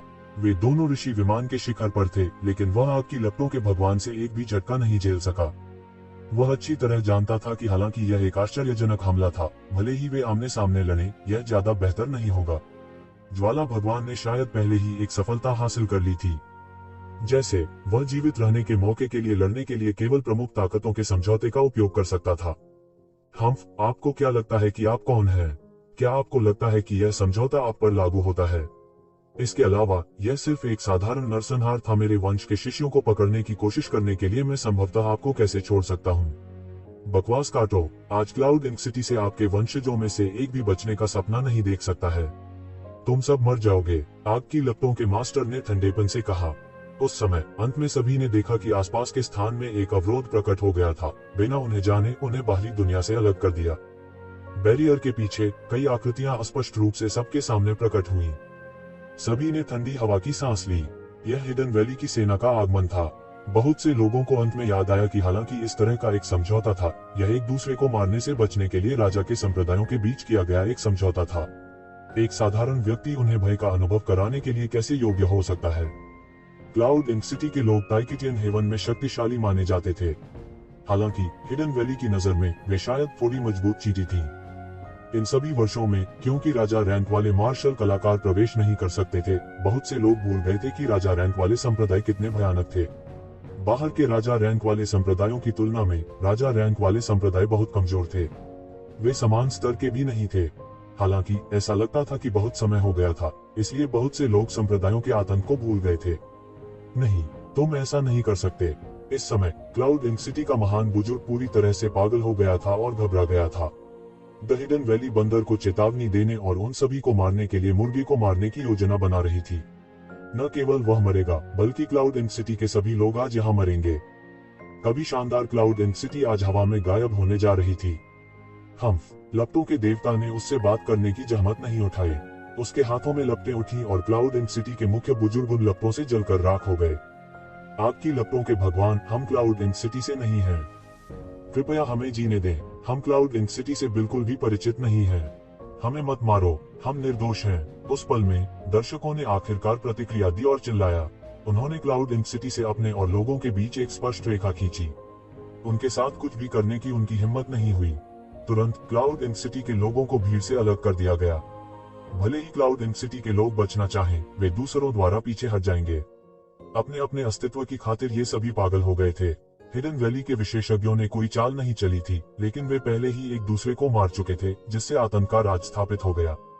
क्लाउड इंक सिटी के अधिकांश विशेषज्ञ येज़ेबेल के हाथों पहले ही मर चुके थे। इसलिए जब वे विरोध करना चाहते थे, तो वे उन विशेषज्ञों के लिए कोई मुकाबला नहीं थे जो किनारे से देख रहे थे। इन लोगों में बहुत से ऐसे थे जो बुरे इरादे से आए थे, और कई विशेषज्ञ थे जो उनके बीच छिपे हुए थे। जब तक हिडन वैली के विशेषज्ञों ने हस्तक्षेप किया, तब तक क्लाउड इंक सिटी के आधे से ज्यादा लोग मारे जा चुके थे या घायल हो गए थे। इसके अलावा उन्हें पहचानना बहुत आसान था। कोई उनसे कोई लेना देना नहीं चाहता था, इसलिए वे चाहकर भी छिप नहीं सकते थे। हिडन वैली के विशेषज्ञों के साथ लड़ाई, जिसे मूल रूप से लड़ाई माना जा सकता था, पूरी तरह से एक तरफा नरसंहार में बदल गई थी। हिडन वैली के इन विशेषज्ञों का सामना करने पर उन लोगों में वापस लड़ने की ताकत नहीं थी। एक राजशाही संप्रदाय के रूप में छिपी हुई घाटी की शक्तिशाली ताकत इस समय स्पष्ट रूप से परिलक्षित हुई थी। ज्वाला भगवान मध्य हवा में खड़े होकर अपने हाथों को अपनी पीठ के पीछे रखते हुए चुपचाप इस नरसंहार को देख रहे थे। उसके लिए उसने कई बार ऐसी चीजों का अनुभव किया था और वह पहले से ही इसके प्रति सुन्न था। द हिडन वैली को भी अपनी प्रतिष्ठा को पुनर्गठित करने के लिए इस तरह की लड़ाई की आवश्यकता थी। अभिवादन, आपका सम्मान। येज़ेबेल ने युवा कुनपेंग के साथ उड़ान भरी और जंगली जानवर की कठपुतली को वापस ले लिया। इस समय वह पहले से ही अपने मूल स्वरूप में लौट आया था और ज्वाला भगवान का अभिवादन करने के लिए आगे बढ़ा। मैं सोच रहा था कि यह जगह पहले से ही खंडहर क्यों थी। यह पता चला कि आप यहाँ आए और बहुत हंगामा किया। ज्वाला भगवान को अचानक एहसास हुआ और उन्होंने कहा, बच्चे, तुम उन्हें इस बिंदु पर लाने में सक्षम होने में काफी सक्षम हो। यह सिर्फ एक हार की स्थिति है। ये जिवेन ने कुटिल मुस्कान के साथ कहा। हालांकि उन्होंने इस बार बहुत सारे दिव्य स्रोत प्राप्त कर लिए थे, बैंगनी हरे लोड्स फ्लेम का उपभोग कुछ ऐसा नहीं था जिसे दिव्य स्रोत से खरीदा जा सके। अब उसने एक को खा लिया था और जंगली जानवर की कठपुतली ने उसका आधा हिस्सा खा लिया था। अब आधा ही बचा था। यह पूरी हार नहीं थी, लेकिन यह पूरी जीत भी नहीं थी। ऐसा करने में सक्षम होने के लिए फिलहाल यह कहा जाना चाहिए कि आपकी पीढ़ी में ऐसा कोई नहीं है जो ऐसा कर सके। आपको अत्यधिक विनम्र होने की आवश्यकता नहीं है। ज्वाला भगवान ने कहा, वह कठपुतली तुम्हारी होनी चाहिए। यह सही है। ये जिवेन ने सिर हिलाया। अगर मुझे ठीक से याद है तो तुम्हारी यह कठपुतली झाओ तियानकुंग की जंगली जानवर की कठपुतली होनी चाहिए। लपटों के देवता ने कहा, जब मैंने पहली बार अपनी शुरुआत की थी तब वह पहले से ही प्रसिद्ध थे। उन्हें एक महान वरिष्ठ माना जा सकता था। मैंने कभी उम्मीद नहीं की थी कि यह उजाड़ जानवर कठपुतली आपके हाथों में आ जाएगी। ये जिवेन ने कुछ भी छिपाने की कोशिश नहीं की और उसे झाओ तियानकुंग के बारे में सब कुछ बता दिया। वैसे भी छिपाने वाली कोई बात नहीं थी। किसने सोचा होगा कि स्वर्ग का एक अभिमानी पुत्र वहां मर जाएगा। जब वह अचानक गायब हो गया तो कई लोगों ने सोचा कि वह एकांत में चला गया है, लेकिन किसने सोचा होगा कि वह मर गया। चूंकि जंगली जानवर की कठपुतली आपके हाथों में आ गई है, इसका मतलब यह होना चाहिए कि आप किस्मत वाले हैं। ज्वाला अधिपति ने शोक व्यक्त किया, लेकिन उस समय झाओ तियानकुंग भयानक जानवर कठपुतली के कारण अजेय था। आप भयानक जानवर कठपुतली की शक्ति का 10वां हिस्सा भी नहीं खोल सकते। जब आपकी साधना उस स्तर तक पहुंचती है तो आप फिर से सक्षम हो जाएंगे। द डायर बीस्ट पपेट, जैसे कि यह आपका अपना हाथ हो। ये जिवेन ने सिर हिलाया। वह स्वाभाविक रूप से जानता था कि बैंगनी हरे कमल की लौ उजाड़ जानवर कठपुतली की शक्ति को पूरी तरह से लागू करने में असमर्थ प्रतीत होती है। इससे भी महत्वपूर्ण बात यह है कि लंबे समय तक लड़ने के बाद भी उजाड़ जानवर कठपुतली क्लाउड इंक सिटी के महान बुजुर्ग को नहीं हरा सका। द ग्रेट एल्डर वास्तव में फ्लेम लॉर्ड द्वारा मारा गया था। ये शिवन जब नीचे था तो थोड़ा अवाक रह गया। वे दोनों ऋषि लोक के शिखर पर थे, लेकिन उनके बीच शक्ति का अंतर बहुत अधिक था। अगर मैं पूछ सकता हूँ, दिव्य कठपुतली संप्रदाय किस तरह का संप्रदाय है? मैंने इसके बारे में कभी क्यों नहीं सुना? ये जिवेन ने पूछा। यहाँ तक अगर उसने उन सभी प्रसिद्ध संप्रदायों को नहीं देखा होता तो उसने उनके बारे में सुना होता। यदि दैवीय कठपुतली संप्रदाय झाओ तियानकुंग जैसे किसी को साधना करने में सक्षम था तो उसका गुरु और भी मजबूत लग रहा था। वह एक राजा स्तर का बिजली घर था। वह इतना अनजान कैसे हो सकता है? यह सामान्य है कि आप नहीं जानते। 1,00,000 साल पहले दिव्य कठपुतली संप्रदाय वास्तव में गौरवशाली था, लेकिन बाद में इसका पतन हो गया। इन सभी का झाओ तियानकुंग से कुछ लेना देना है, ज्वाला अधिपति ने समझाया। ज्वाला अधिपति की बात सुनने के बाद ये जिवेन ने महसूस किया कि उसके भीतर कई अप्रत्याशित घटनाएं छिपी हुई थीं। उस समय दैवीय कठपुतली संप्रदाय को समृद्ध कहा जा सकता था। यह एक राजा स्तर का बिजली घर वाला संप्रदाय था। आमतौर पर कहा जाए तो राजा स्तर के बिजली घर वाले संप्रदाय के लिए वास्तव में पतन करना मुश्किल था। ऐसा इसलिए था क्योंकि राजा स्तर के शक्तिशाली लोग अजेय लोगों का एक समूह थे।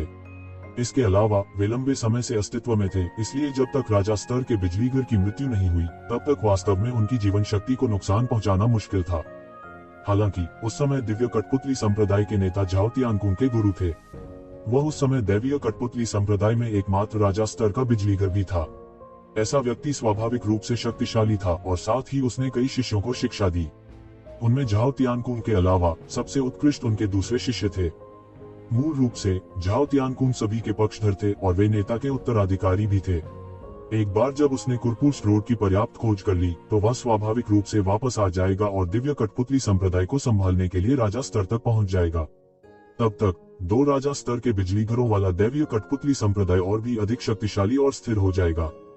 हालांकि झाओ तियानकुंग कुरफुरस्ट रोड में मर गया और फिर कभी दिखाई नहीं दिया। इसलिए हताशा में दिव्य कठपुतली संप्रदाय के नेता ने अपने दूसरे शिष्य को संप्रदाय का नेता चुना। किसने सोचा होगा कि यह दूसरा शिष्य संप्रदाय के साथ विश्वासघात करेगा? वह झाओ तियानकुंग के प्रति पक्षपाती होने के कारण दिव्य कठपुतली संप्रदाय के नेता से नफरत करता था और उसने अपने दिल में नफरत को पाल रखा था, जिससे बाहरी दुश्मन पैदा हो गए। अनगिनत उथल पुथल के बाद दिव्य कठपुतली संप्रदाय के नेता की मृत्यु हो गई और दिव्य कठपुतली संप्रदाय भी बहुत कमजोर हो गया। अनगिनत विशेषज्ञ मारे गए और घायल हुए और वे आज तक ठीक नहीं हुए हैं। दैवीय कठपुतली संप्रदाय भी एक अजेय राजा स्तर के संप्रदाय से गिरकर सिर्फ एक साधारण अमर विरासत बन गया। ब्रह्मांड में ऐसी बहुत सी विरासतें थी, इसलिए येक्षिवेन ने उनके बारे में कभी नहीं सुना था। तो बहुत सारे अजीब मोड़ और मोड़ हैं। येक्षिवेन थोड़ा अवाक रह गई। यदि ज्वाला अधिपति के लिए नहीं, जो कई वर्षों से गांव में रहता था, तो शायद किसी को अतीत के बारे में पता नहीं चलता। झाओ तियानकुन की मृत्यु ने कई परिणाम लाए और अनगिनत लोगों के भाग्य को बदल दिया। यह तितली का प्रभाव था। प्रतीत होता है कि नगण्य परिवर्तन, लेकिन वे बेहद गंभीर परिणाम लाए। अभिवादन माननीय, आपके शिष्य को व्यक्तिगत रूप से आने के लिए आपके सम्मान को परेशान करने में शर्म आती है। युवा कुनपेंग अंत में इस समय बाधित हुआ और कुछ शर्मिंदगी के साथ कहा, अगर वह पकड़ा नहीं गया होता तो हिडन वैली ने उसे बचाने के लिए इतने सारे लोगों को नहीं जुटाया होता। यह कहने की बात तो छोड़ ही दे कि येज़िवेन ने उसके लिए एक खूनी लड़ाई लड़ी थी, और यह सब उनकी अपनी लापरवाही के कारण हुआ। सीनियर कुनपेंग ने मुझे भी सौंपा था। यह कोई बड़ी बात नहीं है। आपने अभी अभी अपनी साधना आरंभ की है और आपके पास अधिक अनुभव नहीं है। यह कुछ भी नहीं है। ज्वाला अधिपति ने अपना सिर हिलाया और कहा, कुछ लोग पूरी तरह से भूल गए हैं कि वे किसे भड़का सकते हैं और किसे नहीं। ज्वाला अधिपति की अभिव्यक्ति ठंडी थी। हिडन वैली के विशेषज्ञ बहुत तेजी से चले गए। जल्द ही क्लाउड इंक सिटी के ये सभी लोग हिडन वैली के विशेषज्ञों द्वारा मारे गए। बाकी लोग सदमे में हिडन वैली के विशेषज्ञों को जाते हुए देख रहे थे। तभी उन्हें समझ में आया कि उनके और राजा स्तर के संप्रदाय के बीच कितना बड़ा फासला था, और यह मामला भी जल्दी ही इन भाग्यशाली बचे लोगों के साथ कुरफुस्ट रोड में फैल गया। ये लोग कुरफुस्ट रोड के विभिन्न स्वर्गों से आए और रातों रात खबर फैला दी। कुछ देर के लिए पूरी कुरफुस्ट रोड स्तब्ध रह गई। क्लाउड इंक सिटी द्वारा कुनपेंग पर कब्जा करने की खबर पहले ही फैल चुकी थी। कई लोग मामले के बाद के विकास पर ध्यान दे रहे थे। कुछ लोगों ने इसका तिरस्कार भी किया। राजा स्तर का संप्रदाय इतना हानिरहित कैसे हो सकता है कि जब उन्हें धमकाया गया तो वे वापस नहीं लड़े। निश्चित रूप से इसने उनके अनुमान की पुष्टि की। या तो हिडन वैली ने कार्रवाई नहीं की, या एक बार कार्रवाई करने के बाद पूरे क्लाउड इंक सिटी का वध कर दिया गया। हालांकि वे पूरी घटना के नायक थे, लेकिन किसी ने भी क्लाउड इंक सिटी पर ध्यान नहीं दिया। हालांकि क्लाउड इंक सिटी के कुछ बच्चे थे जो पहले शहर में नहीं थे और हिडन वैली के अत्याचारों के बारे में शिकायत करने के लिए इधर उधर भागते हुए भाग गए थे। वे कूदने वाले मस्खरों की तरह अधिक लग रहे थे। किसी को जरा भी परवाह नहीं थी। आदमी के जाने पर चाय ठंडी हो जाती है और पेड़ गिरने पर बंदर बिखर जाते हैं। इस बार हिडन वैली की कार्रवाइयों के महत्व के बारे में हर कोई अधिक चिंतित था। यह एक चेतावनी प्रतीत होती थी कि कुरफुस्ट रोड में कुछ स्थानीय ताकतें थीं जो अधिक से अधिक बेईमान होती जा रही थीं। हालांकि एक समझौता था कि जीवन और मृत्यु की अनुमति नहीं थी, प्रतिबंध भी थे। हालांकि इसकी भी सीमाएं थीं। जीवन और मृत्यु वास्तव में एक सामान्य लड़ाई में मायने नहीं रखते थे, लेकिन क्लाउड इंक सिटी की कार्रवाइयां विभिन्न वीगल संप्रदायों की निचली रेखा को पूरी तरह से पार कर गई थीं। इस प्रकार किसी भी शाही संप्रदाय ने वास्तव में इस पर कोई आपत्ति नहीं जताई। अधिक सामान्य लोग इस मामले पर चर्चा कर रहे थे। इस मामले के माध्यम से और भी लोगों ने राजा स्तर के संप्रदाय की शक्ति और आतंक को महसूस किया। हिडन वैली के अलावा येज़िवेन भी अनगिनत लोगों की चर्चा का केंद्र बिंदु थी। उन्होंने ऋषि लोक के शिखर पर अकेले ही 5 लोगों का वध किया था, जिसने इस पीढ़ी के लिए एक कीर्तिमान स्थापित किया था। इस पीढ़ी के विशेषज्ञों में से कोई भी ऐसा नहीं कर पाया था। हालांकि इसके कई कारण थे और कुछ लोगों ने यह भी बताया कि यह अद्वितीय तलवार के कारण होना चाहिए, लेकिन फिर भी इस पीढ़ी में शायद कोई नहीं था जो उसके साथ कंधे से कंधा मिलाकर खड़ा हो सके। कई व्यस्त लोगों के मुंह से येज़िवेन स्पष्ट रूप से वर्तमान पीढ़ी का नंबर 1 विशेषज्ञ बन गया था। पिछली बार के विपरीत जब उसने केवल वूजिमो को गंभीर रूप से घायल किया था, इस बार उसने सेज प्लेन के शिखर पर लगातार 5 सर्वशक्तिमान को मार डाला था। सबसे महत्वपूर्ण बात यह है कि वह केवल इम्पेरिशेबल प्लेन में था। ये तो और भी भयानक था। जब उन्होंने ईश्वरीय साम्राज्य को संघनित किया और ऋषि के दायरे में पहुंचे, तो कोई नहीं जानता था कि वे कितने शक्तिशाली होंगे। हालांकि ऐसा कहने का मतलब इस पीढ़ी के कई प्रतिभाओं को हेय दृष्टि से देखना था, लेकिन यह सच था। अतीत में ऐसा नहीं था कि वर्तमान पीढ़ी का कोई अस्तित्व नहीं था जो राक्षसी राक्षसों का मुकाबला कर सके, लेकिन वह कुरफुस्ट रोड के उद्घाटन के बाद के चरणों में था। अब यह कुरफुस्ट रोड के खुलने का शुरुआती चरण था। येज़िवेन, जो ऐसा करने में सक्षम थी, और भी चौंकाने वाली थी। चाहे वह किसी भी तरह के टेढ़े मेढ़े तर्क का इस्तेमाल करता हो, सबकी नजरों में वह एक बेहद खतरनाक और भयानक अस्तित्व था। उन राक्षसी राक्षसों के अलावा किसी ने भी उसे कम आंकने की हिम्मत नहीं की। एक एक करके उन्होंने येज़िवेन को उन लोगों की सूची में शामिल किया जिनके साथ खिलवाड़ नहीं किया जाना चाहिए। इस गर्मागर्म चर्चा के बीच येज़िवेन का नाम बिजली की गति से सभी दिशाओं में दूर दूर तक फैल गया था। अनगिनत वर्षों के दौरान वास्तव में ऐसे अनगिनत जीनियस थे जो पहली बार कुरफुर्स रोड में भाग लेने के बाद प्रसिद्ध हुए, लेकिन वह लगभग सभी कुरफुर्स रोड के मध्य या बाद के चरणों में थे। फिर भी वे प्रसिद्ध शख्सियत बन गए थे। जी रेनवांग के अजेय आचरण को अभी भी लोगों द्वारा याद किया जाता था, लेकिन बहुत कम ही कुरफुर्स रोड के शुरुआती चरणों में प्रसिद्ध हो सके। कोई और कारण नहीं था। ऐसा इसलिए नहीं था क्योंकि इस पीढ़ी में कोई उत्कृष्ट व्यक्ति नहीं थे, बल्कि इसलिए कि कुरफुर्स रोड में बहुत सारे प्राचीन और यहाँ तक अति प्राचीन राक्षस बचे थे और वे सभी के ध्यान का केंद्र थे। इस पीढ़ी के स्वामी कितने भी शक्तिशाली क्यों न हो, उनकी तुलना इन लोगों से बिल्कुल भी नहीं की जा सकती थी। दूसरों का ध्यान आकर्षित करना तो दूर की बात है। तो इस समय बहुत से लोग अपनी पूरी ताकत के साथ साधना कर रहे थे, या उनका कोई संयोगवश सामना हो गया था और वे इसे पचाने की पूरी कोशिश कर रहे थे।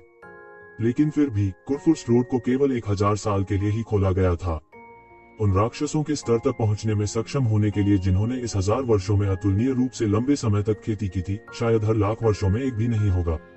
अन्यथा जी रेनवांग को अब तक याद नहीं किया जाता, और ये जीवेन को केवल एक दुर्घटना के रूप में माना जा सकता है, क्योंकि अविनाशी क्षेत्र की खेती के साथ उसने साधु क्षेत्र के एक शिखर को मार डाला, जो सबसे बड़ा कारण था कि वह वास्तव में दुनिया में प्रसिद्ध था और इसके पहले व्यक्ति के रूप में जाना जाता था।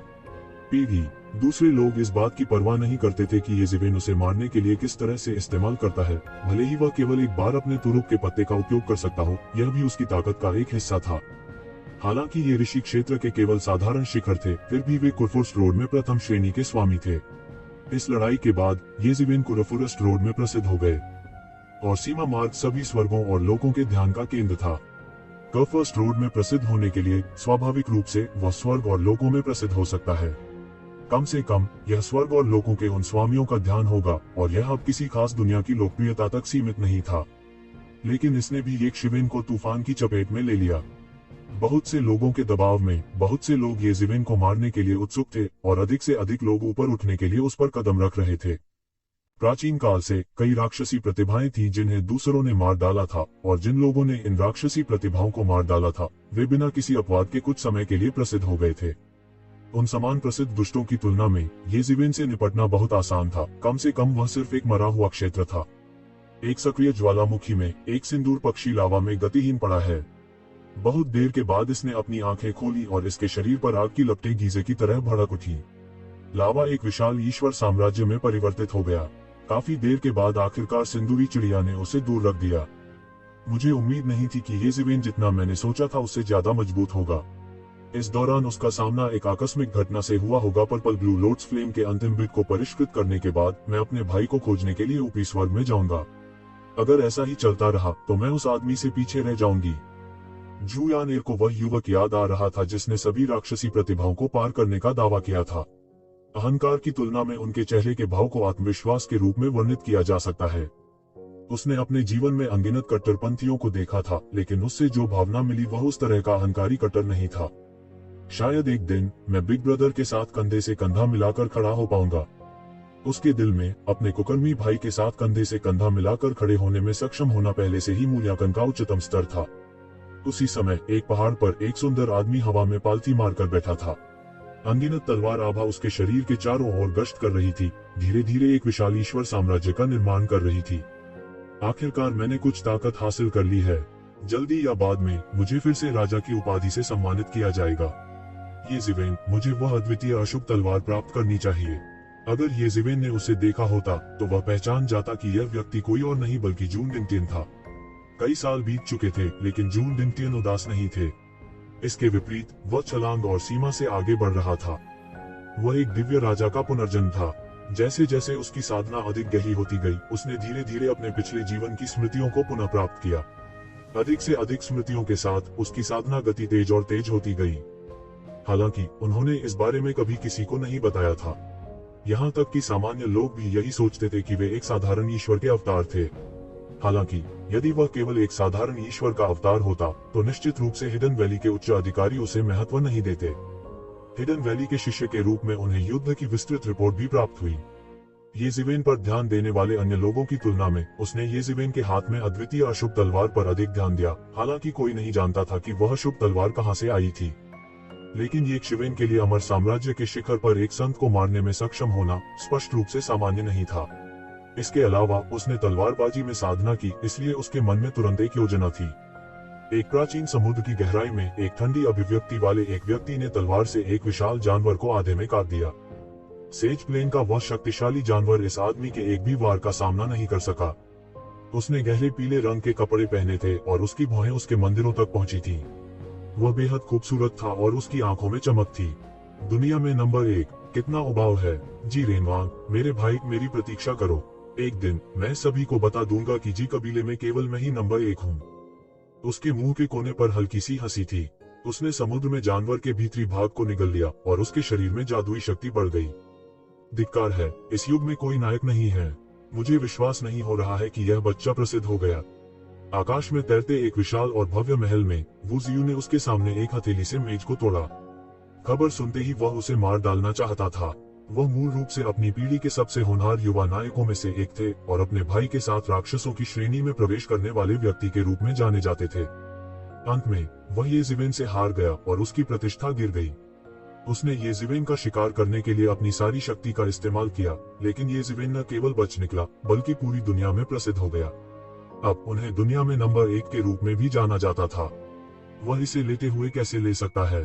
यदि आपके पास समय है तो आप खेती भी कर सकते हैं। महल की गहराई में वू जिमो सिंहासन पर बैठे, उनकी अभिव्यक्ति बेहद ठंडी थी। येजिवेन का जिक्र आते ही उसकी आंखों में अवर्णनीय घृणा भी आ गई। उस लड़ाई ने एक शिवेन को नोटिस किया और इसने उसकी प्रतिष्ठा को भी गिरा दिया। वह जो कभी पराजित नहीं हुआ था को वास्तव में येजिवेन के हाथों एक बड़ी क्षति हुई थी। सबकी नजरों में हालांकि यह हार नहीं थी, लेकिन हार से अलग भी नहीं थी। उसके हाथों ने सिंहासन के आर्मरेस्ट को कसकर पकड़ लिया और आर्मरेस्ट पर दरारें दिखाई देने लगी, जिससे पता चलता है कि उसका दिल उसके चेहरे की तरह शांत नहीं था। वह सिर्फ एक अच्छे जादू उपकरण पर निर्भर करता है, इसमें इतना अच्छा क्या है? वू जियू ने अनिच्छा से कहा। एक अच्छा जादू उपकरण होना भी उसकी क्षमता है। अभी आप उनके विरोधी नहीं हैं, लेकिन यह भी एक सच्चाई है। यदि आप फिर से मिलते हैं तो उसकी बुद्धि के अनुसार, उसकी ताकत के आधार पर आप उससे एक चाल भी नहीं चल पाएंगे। वू जिमो ने उदासीनता से कहा। हालांकि उसे भी येजिवेन के हाथों एक बड़ा नुकसान हुआ था। यह लापरवाही के कारण था।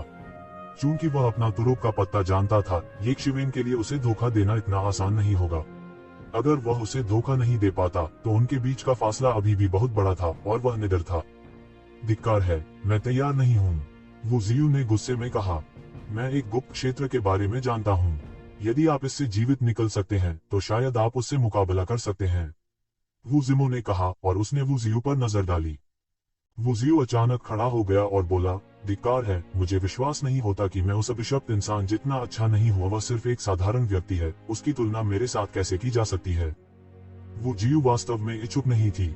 कुरपुर्स रोड में इतने सारे राक्षसी प्रतिभाओं के बीच उनकी वंशावली और उनकी पहचान भी प्रथम श्रेणी की थी, लेकिन येजिवेन के पास क्या था? वह सिर्फ एक साधारण इंसान थे, कोई विशेष शरीर भी नहीं। ऐसे व्यक्ति से हारकर उसे बस यह लगा कि यह उसके खानदान और पहचान का अपमान है। अच्छा, वू जिमो ने कहा, अपनी आंखें बंद कर ली और फिर चुप हो गया।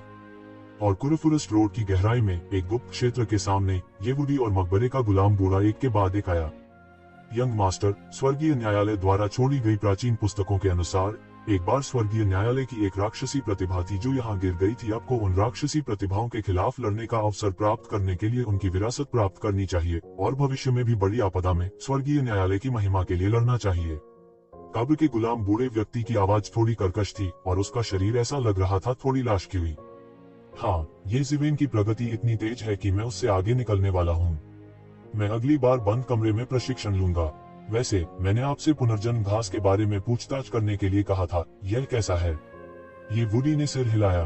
अभी भी कोई खबर नहीं है, केवल एक छोटा सा रिकॉर्ड है, लेकिन अगर प्राचीन स्वर्गीय न्यायालय में इसका कोई रिकॉर्ड नहीं है तो मुझे डर है कि इसका कोई रिकॉर्ड नहीं होगा। अब मैंने सभी लोगों को खोजने के लिए जुटाया है और वे कई प्राचीन पुस्तकों की जांच कर रहे हैं। अगर कोई खबर मिलती है तो मैं ये शिवेन को तुरंत सूचित करूंगा। आपको इस बारे में चिंता करने की जरूरत नहीं है, कब्र के गुलाम बूढ़े ने कहा। येजिवेन की खोज में मदद करने के लिए पूरे प्राचीन स्वर्गीय न्यायालय की शक्ति के साथ प्रभाव स्पष्ट था। ये वुडी ने सिर हिलाया और फिर गुप्त क्षेत्र में कदम रखा। इस समय कुरपुस रोड पर बहुत से लोग हैरान थे क्योंकि येजिवेन ने ऋषि दायरे के शिखर पर एक दिव्य भगवान को मार डाला था, जबकि येजिवेन खुद कुरफर्स रोड में एक गुप्त क्षेत्र में छिपा हुआ था। वह यहाँ दिव्य राष्ट्र को संघनित करना चाहते थे और एक ही बार में साधु क्षेत्र में भाग जाना चाहते थे। तब तक उसकी युद्धक शक्ति में काफी सुधार हो जाएगा। वह भी शिखर की ओर एक कदम और आगे जाएगा। दैवीय राष्ट्र को संघनित करना ऋषि क्षेत्र का पहला कदम था और यह सबसे महत्वपूर्ण कदम भी था। पिछली सभी खेती इस समय पूरी तरह से परिलक्षित और सघन होगी। योद्धाओं की खेती स्वर्ग और पृथ्वी की समझ पर आधारित थी और दिव्य राष्ट्र को संघनित करने के लिए स्वर्ग और पृथ्वी की सभी समझ का उपयोग करना था और अपनी समझ के साथ दुनिया को फिर से बनाना था। इस प्रक्रिया के दौरान कानूनों और दुनिया की समझ एक उच्च स्तर तक बढ़ जाएगी। साथ ही यह सबसे अधिक समय लेने वाली प्रक्रिया भी थी। इस अवधि के दौरान ईश्वरीय राज्य जितना अधिक पूर्ण होगा उतना ही अधिक शक्तिशाली होगा। साथ ही भविष्य में साधना का मार्ग भी व्यापक होगा। एक दैवीय राष्ट्र एक छोटा संसार था जिसे पूरी तरह से देवताओं द्वारा नियंत्रित किया जाता था। भविष्य में जब एक दिव्य गुरु ने दुनिया को समझा तो उन्हें इस छोटी सी दुनिया में भी ऐसा ही करना होगा। वास्तव में उसे वास्तव में दुनिया को पार करने और सच्चे मार्ग को प्राप्त करने के लिए सृष्टि के शानदार कारनामे भी करने होंगे। दूसरे शब्दों में, यह छोटी सी दुनिया जितनी अधिक पूर्ण होगी, भविष्य के दिव्य गुरु के आगे बढ़ने और दिव्य राजा के दायरे तक पहुंचने की संभावना उतनी ही अधिक होगी। सामान्य दैवीय गुरु केवल 50% के आसपास ही पहुंच सकते थे और यह पहले से ही उनकी सीमा थी। कुछ अविनाशी क्षेत्र विशेषज्ञ जैसे एओ चाओ जोंग एक नकली देव राष्ट्र बनाने के लिए कुछ तरीकों का उपयोग कर सकते थे, लेकिन वास्तव में वे इसके पूरा होने के 10 से 20% तक ही पहुंच पाए, जो एक वास्तविक देव राष्ट्र से बहुत दूर की बात थी। शीर्षक वाले राजा के दायरे तक पहुंचने के लिए एक दिव्य राष्ट्र को कम से कम 70% पूर्ण होना चाहिए, जबकि यह केवल 20% का अंतर था। यह एक ऐसा अंतर था जिसे अधिकांश लोग दूर नहीं कर सकते थे। इसके अलावा एक दैवीय राष्ट्र बनने के बाद यह लगभग पत्थर की तरह बन गया था। इसे और बेहतर बनाना बेहद मुश्किल होगा। यह कहा जा सकता है कि दैवीय राष्ट्र वही होगा जो शुरुआत में बना था। जब तक कुछ विशेष मुठभेड़ न हो, इसे बदला नहीं जा सकता था। जो लोग 60% का निर्माण कर सकते हैं उनके लिए भविष्य में ऋषि लोक के शिखर तक पहुंचना आसान होगा। उन लोगों की तुलना में जो केवल 50% ही बना सकते थे, कठिनाई में बहुत बड़ा अंतर था। जो 70% बन सकते थे वे केवल साधारण राजा माने जा सकते थे। राजा साम्राज्य के शिखर तक पहुंचने के लिए एक व्यक्ति को 80% से अधिक दैवीय साम्राज्य का निर्माण करना था। 90% महान सम्राट का स्तर था। जहां तक 100% पूर्ण की बात है, कोई भी इसे प्राप्त नहीं कर सकता क्योंकि स्वयं स्वर्गीय मार्ग भी पूर्ण नहीं था। महान पथ में 50% और स्वर्गीय मार्ग में 49% था। यहाँ तक स्वर्गीय मार्ग भी पूर्ण नहीं था। एक दिव्य राष्ट्र की तो बात ही छोड़िए जो स्वर्गीय मार्ग का अनुकरण करके बनाया गया था। प्राचीन किंवदंतियों के अनुसार जो कोई भी वास्तव में एक पूर्ण दिव्य राष्ट्र बना सकता है, वह वास्तव में ब्रह्मांड को पार करने और सभी चीजों का मूल बनने में सक्षम होगा। लेकिन वह मायावी था जिसे सम्राट भी खोज रहे थे, और यह ऐसा कुछ नहीं था जिससे येज़ेवेन संपर्क में आ सके। हालांकि येज़ेवेन ने कभी भी एक दैवीय राष्ट्र का गठन नहीं किया था, लेकिन इसने उसे यह जानने से नहीं रोका। ऐसा इसलिए था क्योंकि लप्तों का देवता उस लड़ाई के तुरंत बाद नहीं गया था। येज़ेवेन और युवा कुनपेंग चरम स्थिति में नहीं थे और लप्तों के भगवान को भी डर था कि कोई स्थिति का फायदा उठाएगा। येज़ेवेन ने एक दिव्य राष्ट्र के निर्माण के विभिन्न रहस्यों के बारे में पूछने का अवसर भी लिया। विरासत होने का यह लाभ था। संप्रदाय के वरिष्ठों ने अनगिनत बार इसकी खेती की थी, इसलिए यह अकेले घूमने की तुलना में बहुत तेज था। इसके अलावा उन्हें अपने पूर्ववर्तियों के अनुभव और सबक के साथ चक्कर लगाने की जरूरत नहीं थी। यदि किसी ने उन्हें संकेत नहीं दिए होते तो वे सहज ही ईश्वरीय राष्ट्र की निंदा कर सकते थे। लेकिन अब वह जानता था कि ईश्वरीय राज्य जितनी तेजी से नहीं बना था उतना ही अच्छा था। कानून जितने सटीक होंगे, भविष्य में खेती करना उतना ही आसान होगा। इसके विपरीत, यदि नींव शुरू से ही अच्छी तरह से नहीं बनाई गई थी तो भविष्य में खेती करना बेहद मुश्किल होगा। इसलिए वह दिव्य राष्ट्र को संघनित करने की जल्दी में नहीं था। इसके बजाय वह लगातार दुनिया के सिद्धांतों की व्युत्पत्ति कर रहा था। वह जितनी अधिक जानकारी निकालेगा, भविष्य में उसके लिए ईश्वरीय राष्ट्र को संघनित करना उतना ही आसान होगा।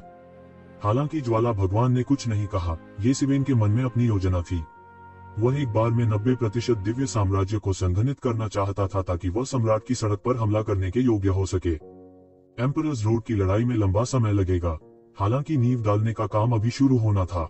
जहां तक ज्वाला भगवान से जानता था, उन सभी राक्षसी प्रतिभाओं ने पवित्र साम्राज्य का 90% संघनित नहीं किया था। हालांकि येज़ेवेन एक और अर्थ समझती थी। दूसरे शब्दों में, उनमें से कई ने पवित्र राज्य के 90% हिस्से को संघनित कर लिया था। वरना ऐसा न होता। इन लोगों के पास उच्च योग्यता थी और वे एम्परर्स रोड पर हमला करने के योग्य थे। जब ये लोग सेज प्लेन में थे तो वे वास्तव में अलग दिखने में सक्षम नहीं हो सकते थे। हालांकि जब उन्होंने किंग रैंक वाले विमान को तोड़ना चुना तो उनके बीच की खाई जल्दी चौड़ी हो जाएगी। चूंकि वह इसे करने जा रहा था, येज़ेवेन को स्वाभाविक रूप से इसे अपनी सर्वश्रेष्ठ क्षमता के अनुसार करना था। पवित्र राज्य के 100% के लिए जब तक कि वह बच निकलने वाला नहीं मिल जाता, वह इसके बारे में सपने देखने की हिम्मत नहीं करेगा।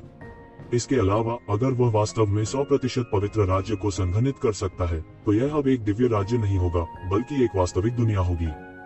उस समय वह वास्तव में एक पूर्वज होगा जो आकाश और पृथ्वी को अलग कर सकता है। स्वर्ग और पृथ्वी को अलग अलग करके जो सौभाग्य प्राप्त किया जा सकता है, वह बिल्कुल अकल्पनीय था। 90% पहले से ही सबसे अच्छा था जो एक इंसान कर सकता था। ऐसे में वह जल्दबाजी में नहीं थे। ऐसा ही हुआ कि उसने 5 शक्तिशाली शिखर सेज प्लेन कल्टीवेटरों को मार डाला। उनकी सारी दौलत यक्षविन के हाथों में आ गई। उसने दिव्य स्रोत के लिए ज्वाला भगवान के साथ सभी बेकार खजाने का आदान प्रदान किया। हालांकि ये खजाने उनके लिए सीमित उपयोग के थे, लेकिन वे वास्तव में ज्वाला भगवान के लिए बहुत उपयोगी थे। वह उनका उपयोग अपने शिष्यों को पुरस्कृत करने के लिए कर सकता था। इसलिए उसने खुशी खुशी उन्हें यक्षविन से बदल दिया और उसे बहुत सारे लाभ भी दिए। कीमत में बहुत अधिक वृद्धि हुई, जिससे येजिवेन के हाथों में दिव्य स्रोत फिर से 50 अरब दिव्य स्रोत तक बढ़ गया।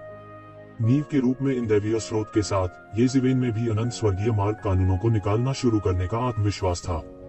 येजिवेन के स्तर पर यह कहा जा सकता है कि उसने स्वर्गीय मार्ग के कई कानूनों में दखल दिया था। बात सिर्फ इस बात की थी कि वह प्रवीण था या नहीं। इस तरह अगर वह और सुधार करना चाहता था और उस बिंदु तक खेती करना चाहता था जहां वह एक पवित्र राज्य को संघनित कर सके, तो हर छोटी सी प्रगति के लिए उसे बड़ी मात्रा में दिव्य स्रोत का उपभोग करने की आवश्यकता होगी। और यह इस शर्त के तहत था कि उसके पास रहस्यमयी जगह थी। रहस्यमय अंतरिक्ष के समर्थन के बिना हर छोटी सी प्रगति के लिए उसे खेती करने और समझने में बहुत अधिक समय खर्च करने की आवश्यकता होगी। इस प्रकार उसके स्तर पर सामान्य साधना उसे थोड़े समय में बहुत अधिक सुधार करने की अनुमति नहीं देगी। यदि वह थोड़े समय में सुधार करना चाहता है, तो वह केवल एक आकस्मिक मुठभेड़ ही कर सकता है।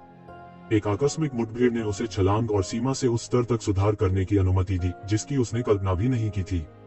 जैसा कि उसने सीखी हुई विभिन्न मार्शल आर्ट का अनुमान लगाना जारी रखा, उसने फ्लेम लॉर्ड से कुछ ऐसी चीजों के बारे में भी पूछा जो उन्हें समझ में नहीं आई।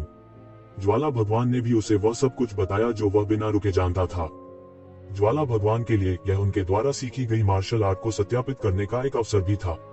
येजिवेन का स्तर उससे बहुत कम था, लेकिन उसे रहस्यमय जगह की मदद मिली थी।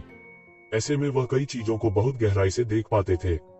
शायद उनकी समझ की चौड़ाई ज्वाला भगवान